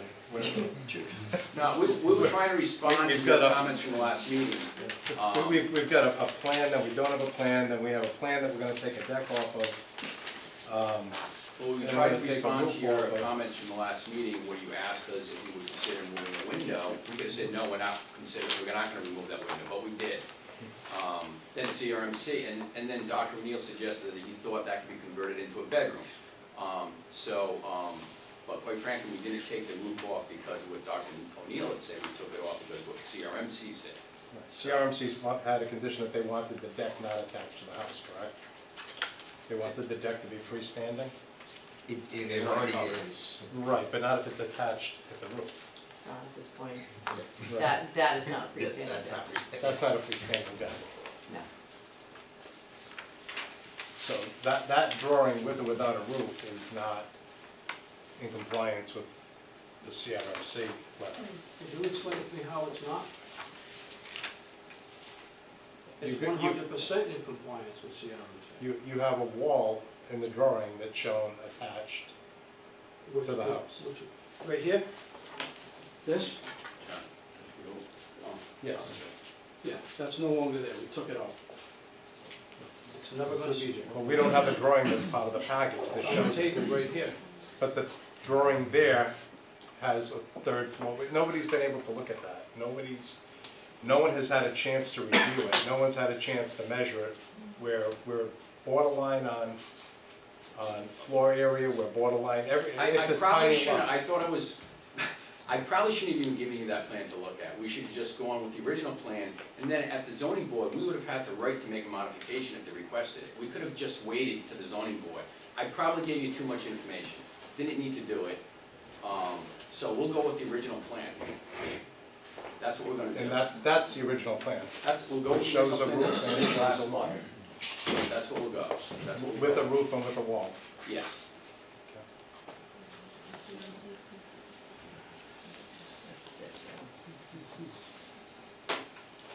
Anything else from staff?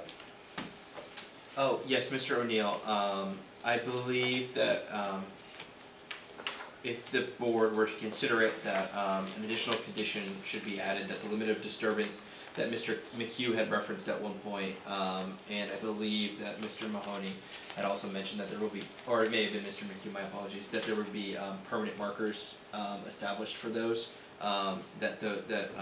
if the board would entertain it, that a condition would be added, that the limit of disturbance on the site plan be marked with permanent markers. Okay. That's it? Nothing further there? Oh, Amanda? Did you say was? One moment, we're deciding if, should we keep this condition? Yes. Keep it?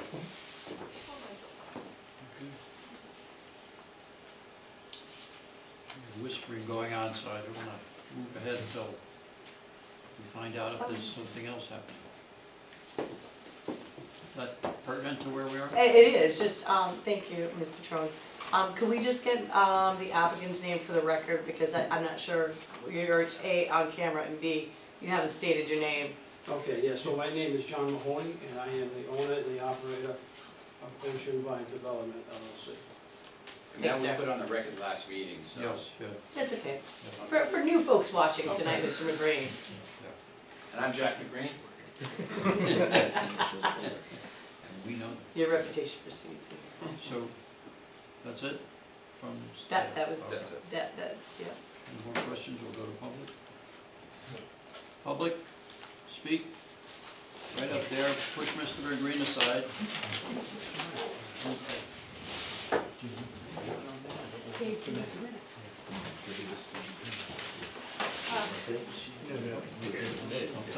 evening. Good evening. Good evening. My name is Elizabeth Pacolay, and I'm a resident of the Sandhill Cove neighborhood. I'm here today because I'm concerned about the proposed removal of the large boulder. So, Mr. Friday, I agree with you. It's located near Stanton Avenue. As everyone in our neighborhood knows, and according to the planning board's project summary, the boulder extends onto adjacent parcels, and it looks like it would need to be removed or significantly altered to accommodate the proposed parking area. This boulder, together with the surrounding beach roses and coastal vegetation, serves as an important natural feature that helps buffer Stanton Avenue, as well as the neighborhood from storm impact and storm water. The boulder and the vegetation that grow around it also reduce exposure to wind and water, and it screens the road and other properties from the ocean. It also serves as a natural block for vehicular traffic and others onto the right-of-way path to the beach.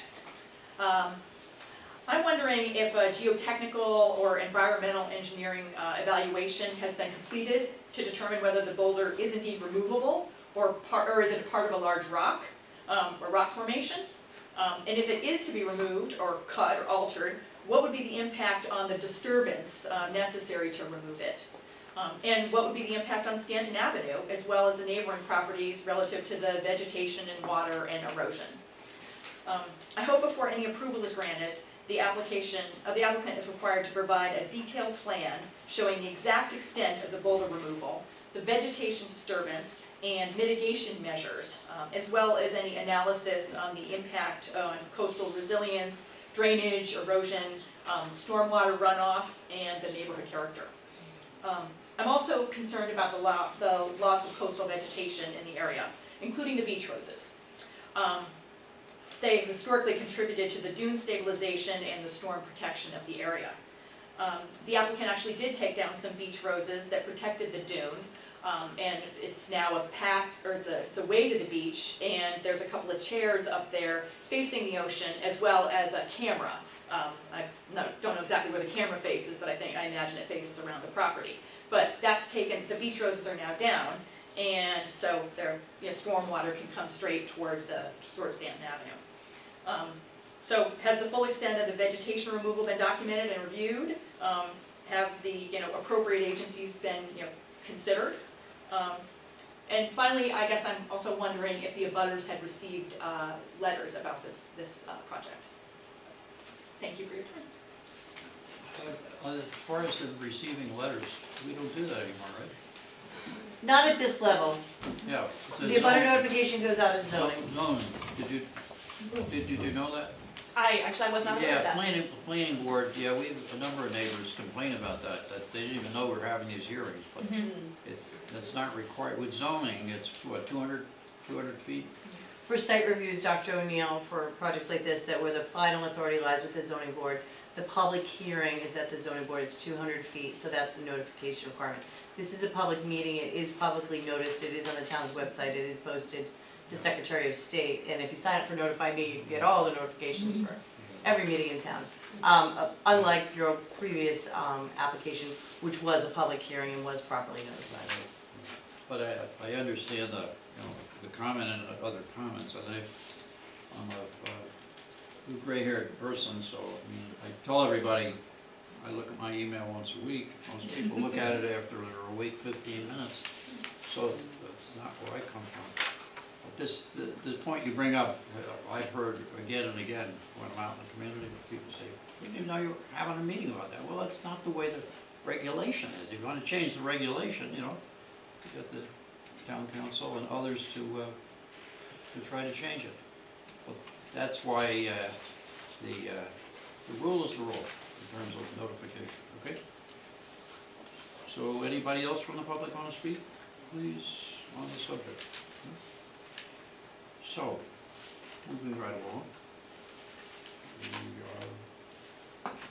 Motion to close public Motion comment?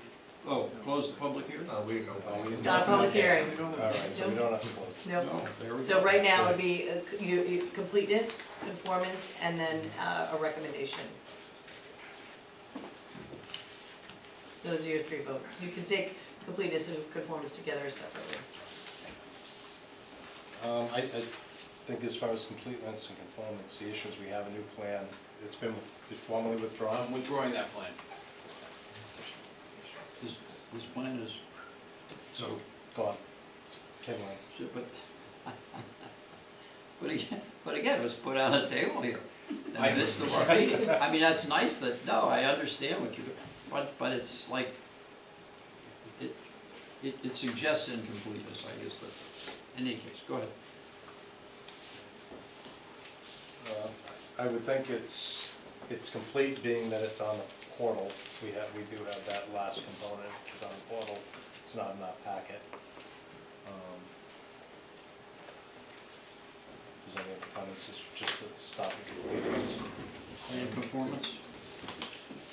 Conformance, I don't know that it is, because Yeah. the drawing that we do have to work with shows what looks to me to be an attached deck, an attached roof line, and an attached wall, and that would not be in conformance.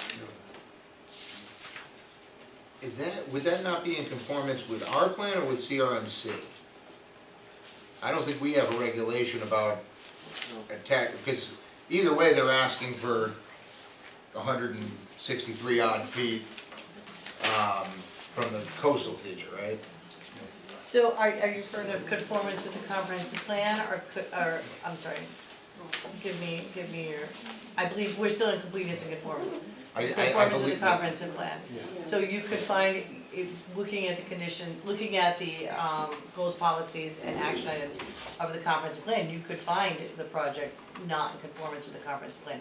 I believe you're referring to whether or not it is, I think they were talking about a freestanding deck versus a non-freestanding deck. Those are, those may be CRMC comments, and they're going to be building code requirements. Right now, it is not a freestanding deck, the way it is currently proposed. The second, first current, you know which one I'm talking about, the original one. It's not proposed to be freestanding, which is not incompliant, it's just, Let me say it succinctly. Okay. Thank The CRMC conditions are not your purview, they're the CRMC's purview. Your purview is only to find completeness and also conformance with the comprehensive plan. Those conditions, the only thing you could do with it is say you need all CRMC approvals as a condition of your recommendation. Thank you. yes. So Okay. conformance with the comprehensive plan, I think, is where you are at the moment. And should you recommend approval or denial, we did provide in the report the 16 items for site plan review, as well as the dimensional variance required findings. How about we start with just completeness? I was good with just. I move that the application is complete. I would second. Okay, all those in favor? You okay with that? Complete. Aye. Okay. 4-0, move on. Now we need a recommendation. Sorry, I made a motion that the application is complete. It was seconded by Mr. Grundy. Not complete and. Nope, just complete. Now we'll do conformance with the comprehensive plan. We can knock one out of the way, please. The easy one.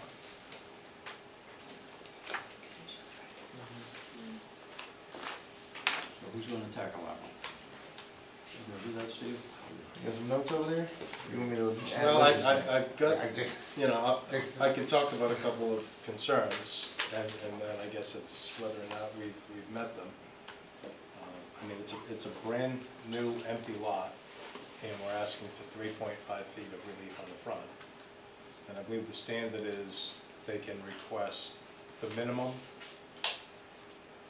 to meet the standard, but the front deck is above the minimum, is that from the plan that we're looking at? You got it. Yes, you're referencing about the egress, the front The egress? front egress. Yes. So It the would be at the minimum. relief is above the minimum required because the deck is larger than the minimum by building code. Correct. So that would be That's what the building official in conflict with one of the findings that we have to make, because the relief is supposed to be the minimum possible relief. Yeah. So the hardship is created by the applicant. I'm with the design. I'm not sure I agree with you on that one. Okay. The relief is the stairs off the deck, not the deck itself. Is that, am I reading that right? The stairs are 3 feet. The stairs are 3 feet, that's the 3 minimum. Oh, okay, they got another 6 inches in there. Yeah, so we do need to correct something. So that standard has changed. Uh-huh. It's minimal to the reasonable enjoyment is the standard now, not the least relief necessary. So that has changed. It's in your report, correct.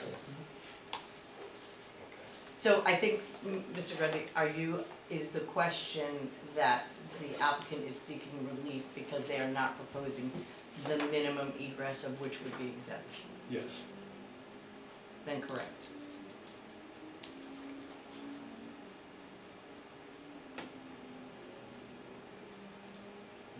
Steve, thoughts? I would say, based on the configuration of that building, that it is the minimum required for the enjoyment of the property, because any other way you turn those stairs, you need more relief. Unless the building was 6 inches narrower. I said with the configuration of that building, you're making a fair point, but, Or the feedback from CRMC that you'd be a 2-bedroom instead of a 3-bedroom. that doesn't necessarily shrink the building. You could. It could, but it doesn't have to, and I'm sure it wouldn't. I mean, if it were my property, it that's- wouldn't, so. That's a reasonable alternative, I would argue.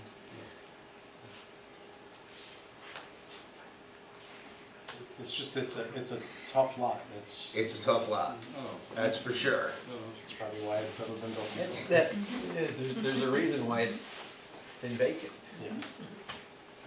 And we also have in our. I imagine the reason it's been vacant is the owners didn't want to build anything on it. Not that it's not a very desirable lot, that can clearly be built on. Since 1965. Yeah, yeah, people hold land for a long time. My family bought our property in 1948. I built a house there 5 odd years ago. There was nothing there before that. It wasn't because we couldn't do something, it's because we chose not to. So I don't want to hold that standard as, can't be built so nobody built it. It's nobody wanted to build it. So are we working on this motion? I'm trying to. I know, okay, no, you're. I don't know.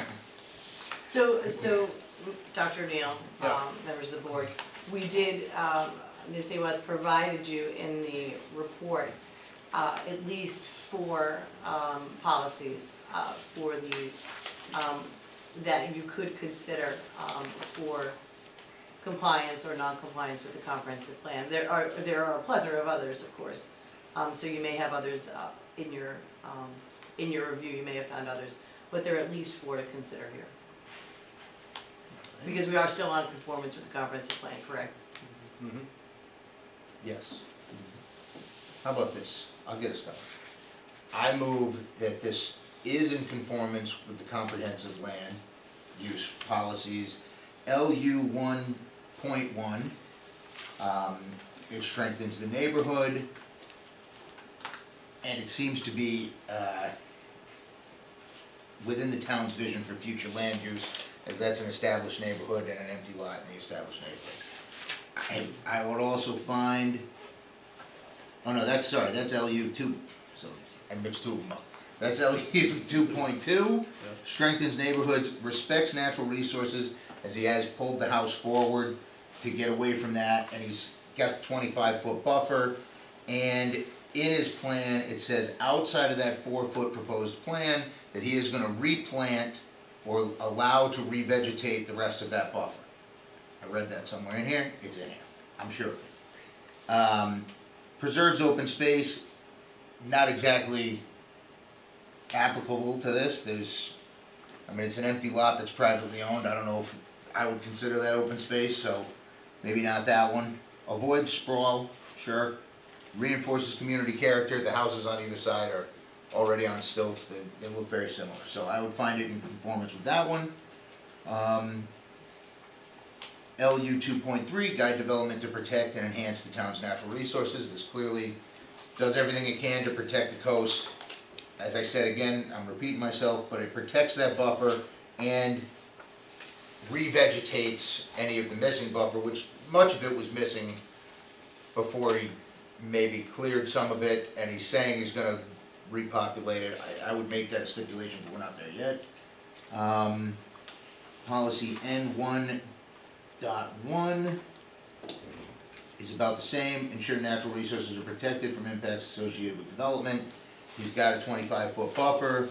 He's gonna demarcate the buffer, and he's not gonna touch the existing vegetation any further except to increase the buffer vegetation. So, 1.1, I don't know about the future land use map. I can't imagine it doesn't say, but I can't speak to that one, so I'll leave that one out. So my motion is on policy LU 2.2, 2.3, and NR 1.1. No problem. And the motion is there for compatibility with the comprehensive plan? Correct. Okay, so the third, there'll be a third motion? There will be a third motion. I'll give you a second for the point, purpose of discussion. I'll take it. Motion is made, seconded, all those in favor? Well, do we have, Oh, we I have don't know if discussion. Mr. wants to have discussion on NR 1.1 and the folder.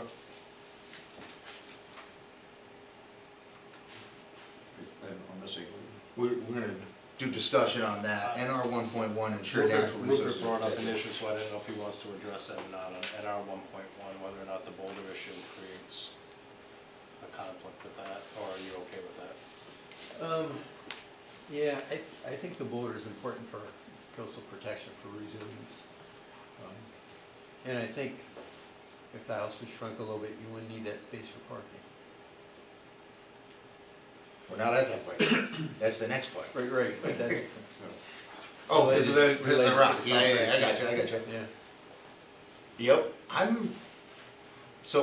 as far as the boulder goes, you mentioned earlier you think it's a coastal feature.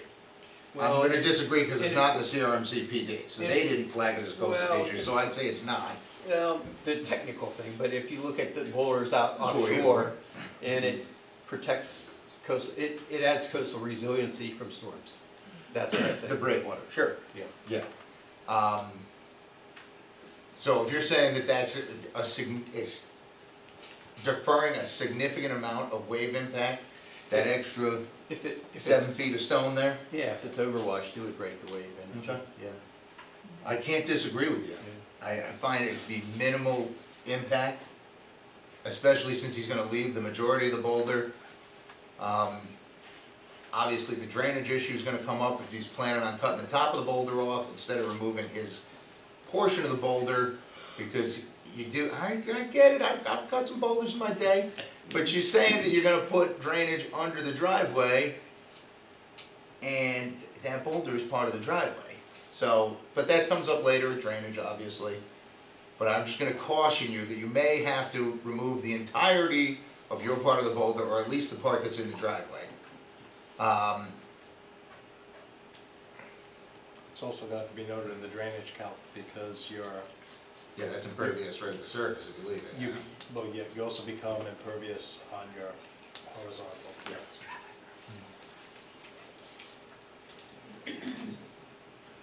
And the other thing is, the aesthetics driving up and down the road. I know it's private property, but now you're gonna go from a natural, smooth, coastal boulder to something that's gonna look like a tombstone.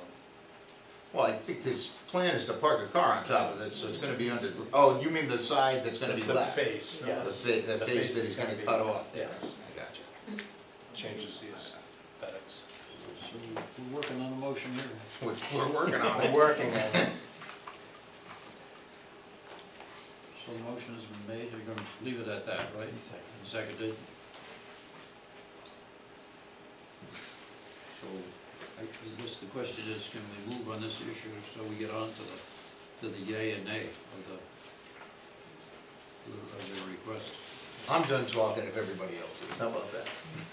You're doing what? I said I'm done discussing if everybody else is, if that's what you're asking. Yeah. Well, in any case, vote. Okay. Aye, You're aye. obviously. I'll go with an aye. I'll go along with it, okay, 4. Okay. So now we're gonna move on. 4 ayes, comprehensive. Yeah. Yeah.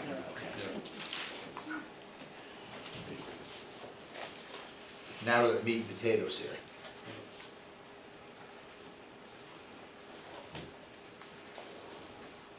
This one's a tough one. You're just gonna keep hanging me out here? Yeah, sure, Fine. why not? Yeah, why not? Mature guy, you can. Yeah,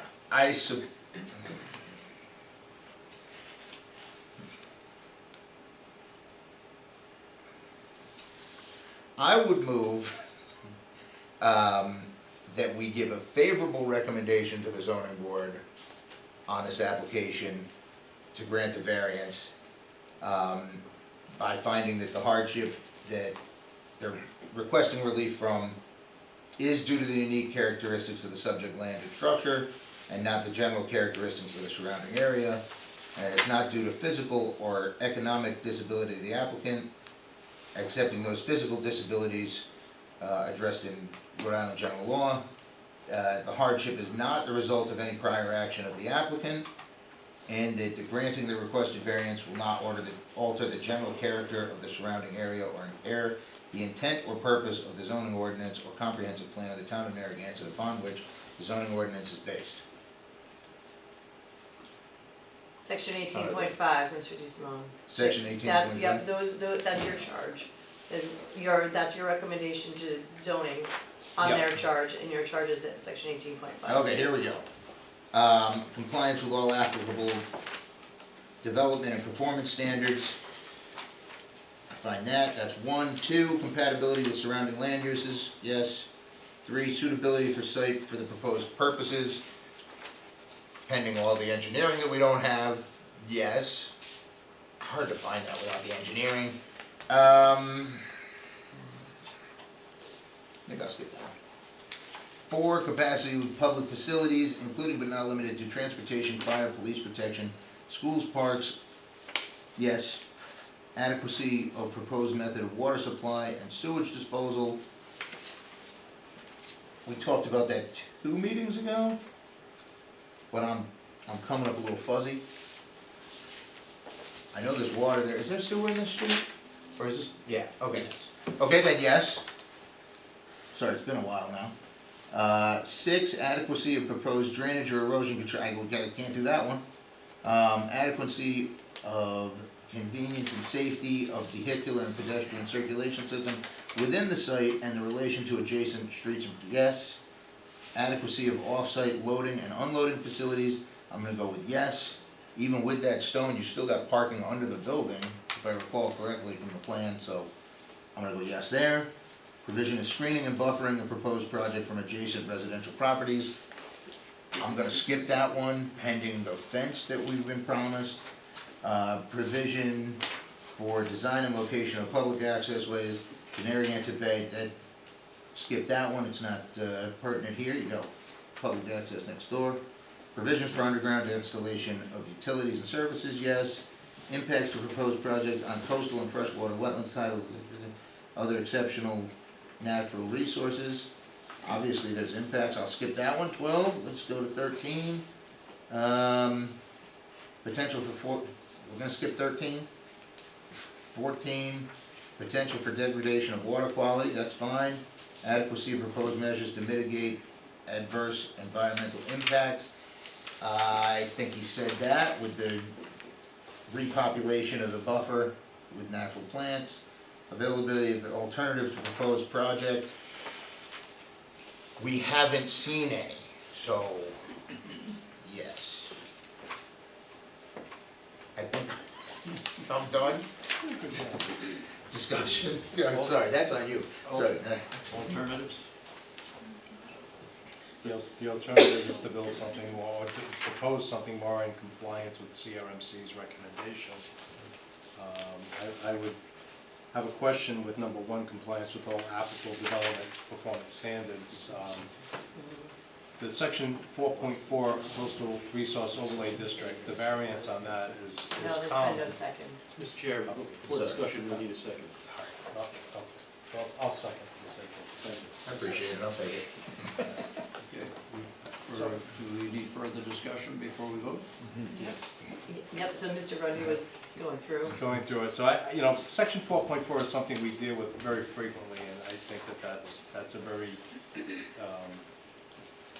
granting that 163-foot variance is, I think that's very fair to the applicant. My concern is with section 6.4,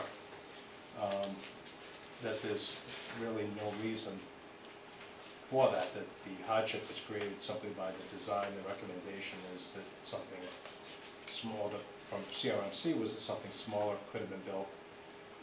I don't think that 6 inches is that significant of an amount, but when we start with a clean slate, we're not looking at a reconstructed house, we're not renegotiating lot coverage area, we're not reapplying it, we're not aligning with other properties, we're aligning it right away on one side. I don't know why we couldn't not have that relief. There's no reason other than square footage, and then when I look at the drawing, I have the same concern on the area calculations with the roof, whether or not a window eventually just gets put in, as Duncan said. I don't know if the calculations that we've been given are, I'm going to call real-world accurate. They work on paper, but we all know that somebody at some point is going to, more likely than not, close that area in and turn that into living space. And that changes the calculation. And I also have a concern over the aesthetics and the effects of cutting that rock. To a lesser point, I don't think it's going to change the shoreline erosion to a significant amount, but I think aesthetically driving up and down that road, you're going to take something that's part of a coastal feature, a coastal boulder, and you're going to give it a square machined look. Whether it was figuring out a way to get the building, or moving the parking a little bit further over, or doing angle or sideways parking, that there was something maybe a little innovative that could have been done and been preserved there. What if he takes out his piece of the boulder and puts some plantings along the straight edge between the parking and the straight edge of the boulder? They're the day you put them in, and then we have a water ban, and you can't water them, and they... Well, it would have to be naturally drought resistant. Maybe some of that coastal rose there would be nice. The problem is that they take 10,000 more years for the sand to blast that edge through again. That's fair. Anything else, James?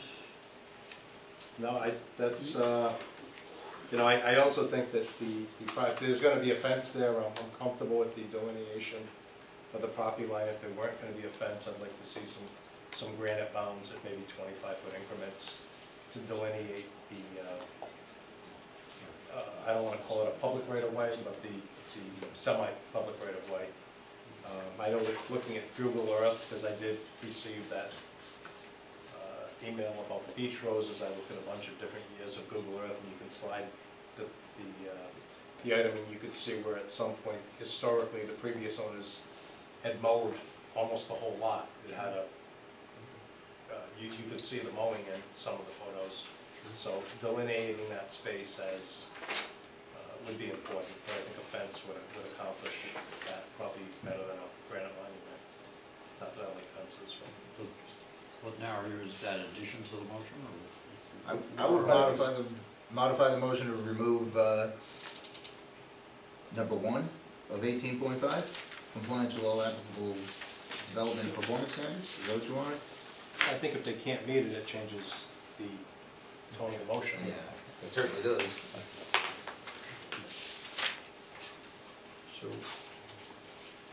So at this point, I don't know that, I can't find that it meets number 1. I'm willing to accept that the building or the engineering department has granted not a waiver but a deferment. Would that be a better choice of word? To defer Yes. on some of the technical aspects of it. So I think that everything would be subject to meeting the approval of the engineering department at some future point. And I also, as council told us, CRMC is not our purview, but I would think that we would do, if we were to do anything, it would be in strict conformance with any CRMC directives as part of our decision. Would that be acceptable? Yes. So are these addendums then I to Steve's, think or are you? I think if I different couldn't get to proposals? one, I would be at a denial. Steve's is an approval. So I would be do you leaning towards wanna- a no vote on Steve's motion and then making a second motion. So you're making a motion? No, I think we have Steve's with a second. I think we have to act on Steve's, if that's correct. You do.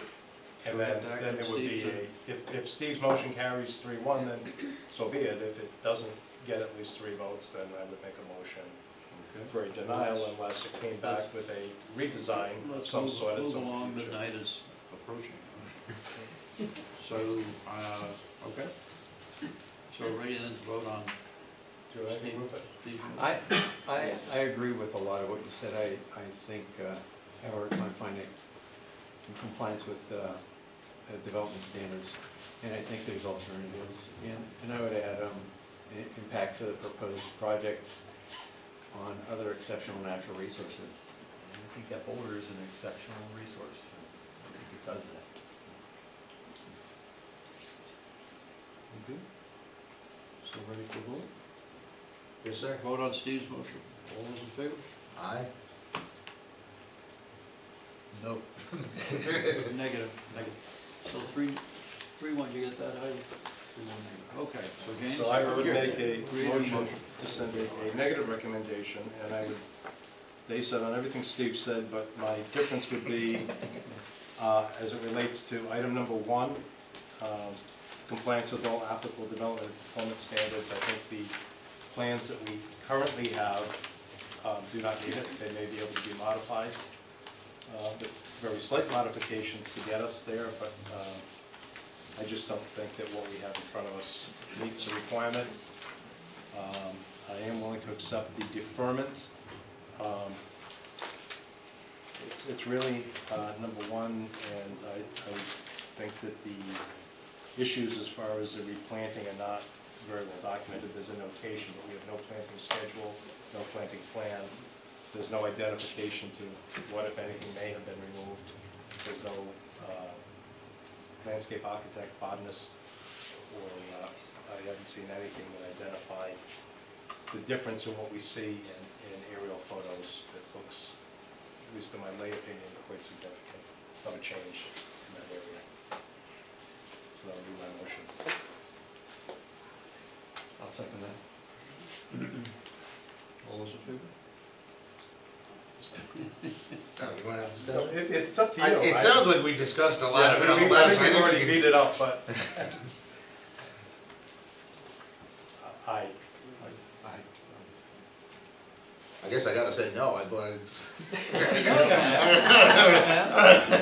I'm going to. All right, no, so it's 3-1 the other way. Got that, Heidi?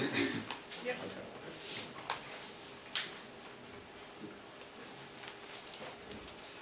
Okay. So I guess you're going to the zoning board. Good luck. Thank you. You didn't say that with enthusiasm. That's in first for me on boulder. I will tell you. Never knew a boulder was so important. Very important. That's called a red herring. Jack, we're gonna snag your plan. Huh? We're gonna snag your plan. You're not looking at my plan, I withdrew it. Well, then take it back. Take it out of here, Jack. Get it out of Take it here. back. And give it to us ahead of time. Yeah, please. You watching? I could have waited till planning, zoning, but I didn't, figuring I'd be helpful, but I learned my lesson. Oh. You never Less too is- less is much more. to learn, Jack. See, you're learning lessons over here. Going for You might reach the same fate at zoning if you walk it in that day. I'm not gonna walk that day. Okay, good. We'll be in contact though, so. we can- Yeah. We got time. Yeah, we'll reach out, we've got a couple things. Okay. Good night, Jack. Move along there. We could paint a picture of a seagull on that flush side of that. I was boulder. gonna say whale, but I didn't want to be insensitive, so I kept it to myself. The fence will be right up against that flat side, so you're not even gonna see the flat side. That's a good point. Okay, on to old business. Yep, that's a Old business, E1, zoning ordinances, recodification, discussion, update. So at the meeting last month, the board asked myself and Mr. Levesque to do some research on any other major recodifications in the state. I know Mr. Levesque has done some research. Amanda and I have reached out to various cities and towns to ask them for their scope of work. So we do have some of those. We haven't had the opportunity. I haven't had the opportunity to review. Maybe Amanda has. But just letting you know that we are working on it. And I'm not sure where Mr. Levesque is in his research on that. Yeah, I might have a proposal from someone that you can take a look at as far as scope goes and expected costs. I'm working on that. Excellent. Okay, thank you. Section 4.5, memoranda of discussion, update. Sure. So, okay. I gave you a red line version. You did. Which captures all of the comments that I made in my opinion. So in my view, that amendment is ready for your consideration at some point. So it's up here for, again, for just an update.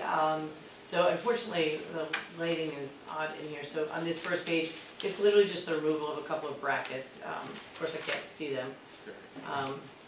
Right. There we go. Yeah, high water table limitations overlay district, remove the brackets. On page 2, removing the sentence that was most recently added by the town council and changing the word lot to site in front of coverage, which were things that Mr. Levesque all talked about last month, as I mentioned. So I don't think there are any big surprises here. There's a hard copy in front of us. If you Yep, and there's a hard copy. Thank you. Thank you. Appreciate it. So again, just an update discussion. We can take it up in a more formal way. I have no report written on it, so it's just a follow up that we said last month we would do it, and lo and behold, it's done. Nice. So move along to rules of procedure. Do you want a motion on that? You need a motion on that, that's right. No, At this no. point. So I think throughout the last month, you go for it. Sure. It's your project. So we just wanted to put the rules of procedure in front of you all today as a reminder that we are currently working on this still. We received some commentary from Mr. Rundy and Mr. Callahan. Those have been incorporated. But again, just representing that to you so that you have the opportunity to make any other suggestions that you may find necessary. But otherwise, I think by next meeting, we're hoping to have a more comprehensive draft for you that hopefully our solicitor has reviewed by that point. But feel free to email our department with those suggestions if you haven't. Thank you. I like getting the documents ahead of time so we don't have what we had tonight. Oh, yeah, absolutely. I'm sorry, Mr. Grundy? I like the possible change to getting documents ahead of time, so we don't have what we had tonight trying to work on the fly. We gave it to you as soon as it arrived in town hall. We did That's not- very we did common not in a say lot that. of other towns. No, So I meant problem. getting house drawings across. I agree. It's really not, it's not fair to the staff, it's not fair to the board, it's not fair to the town to be making decisions on something no one's reviewed. I like to stay on my toes, I like it. I agree. Well, and it's not, right, and it's not fair to the public who haven't had the opportunity to look at anything. Yeah, I agree. It's a good change. Yeah. So moving right along.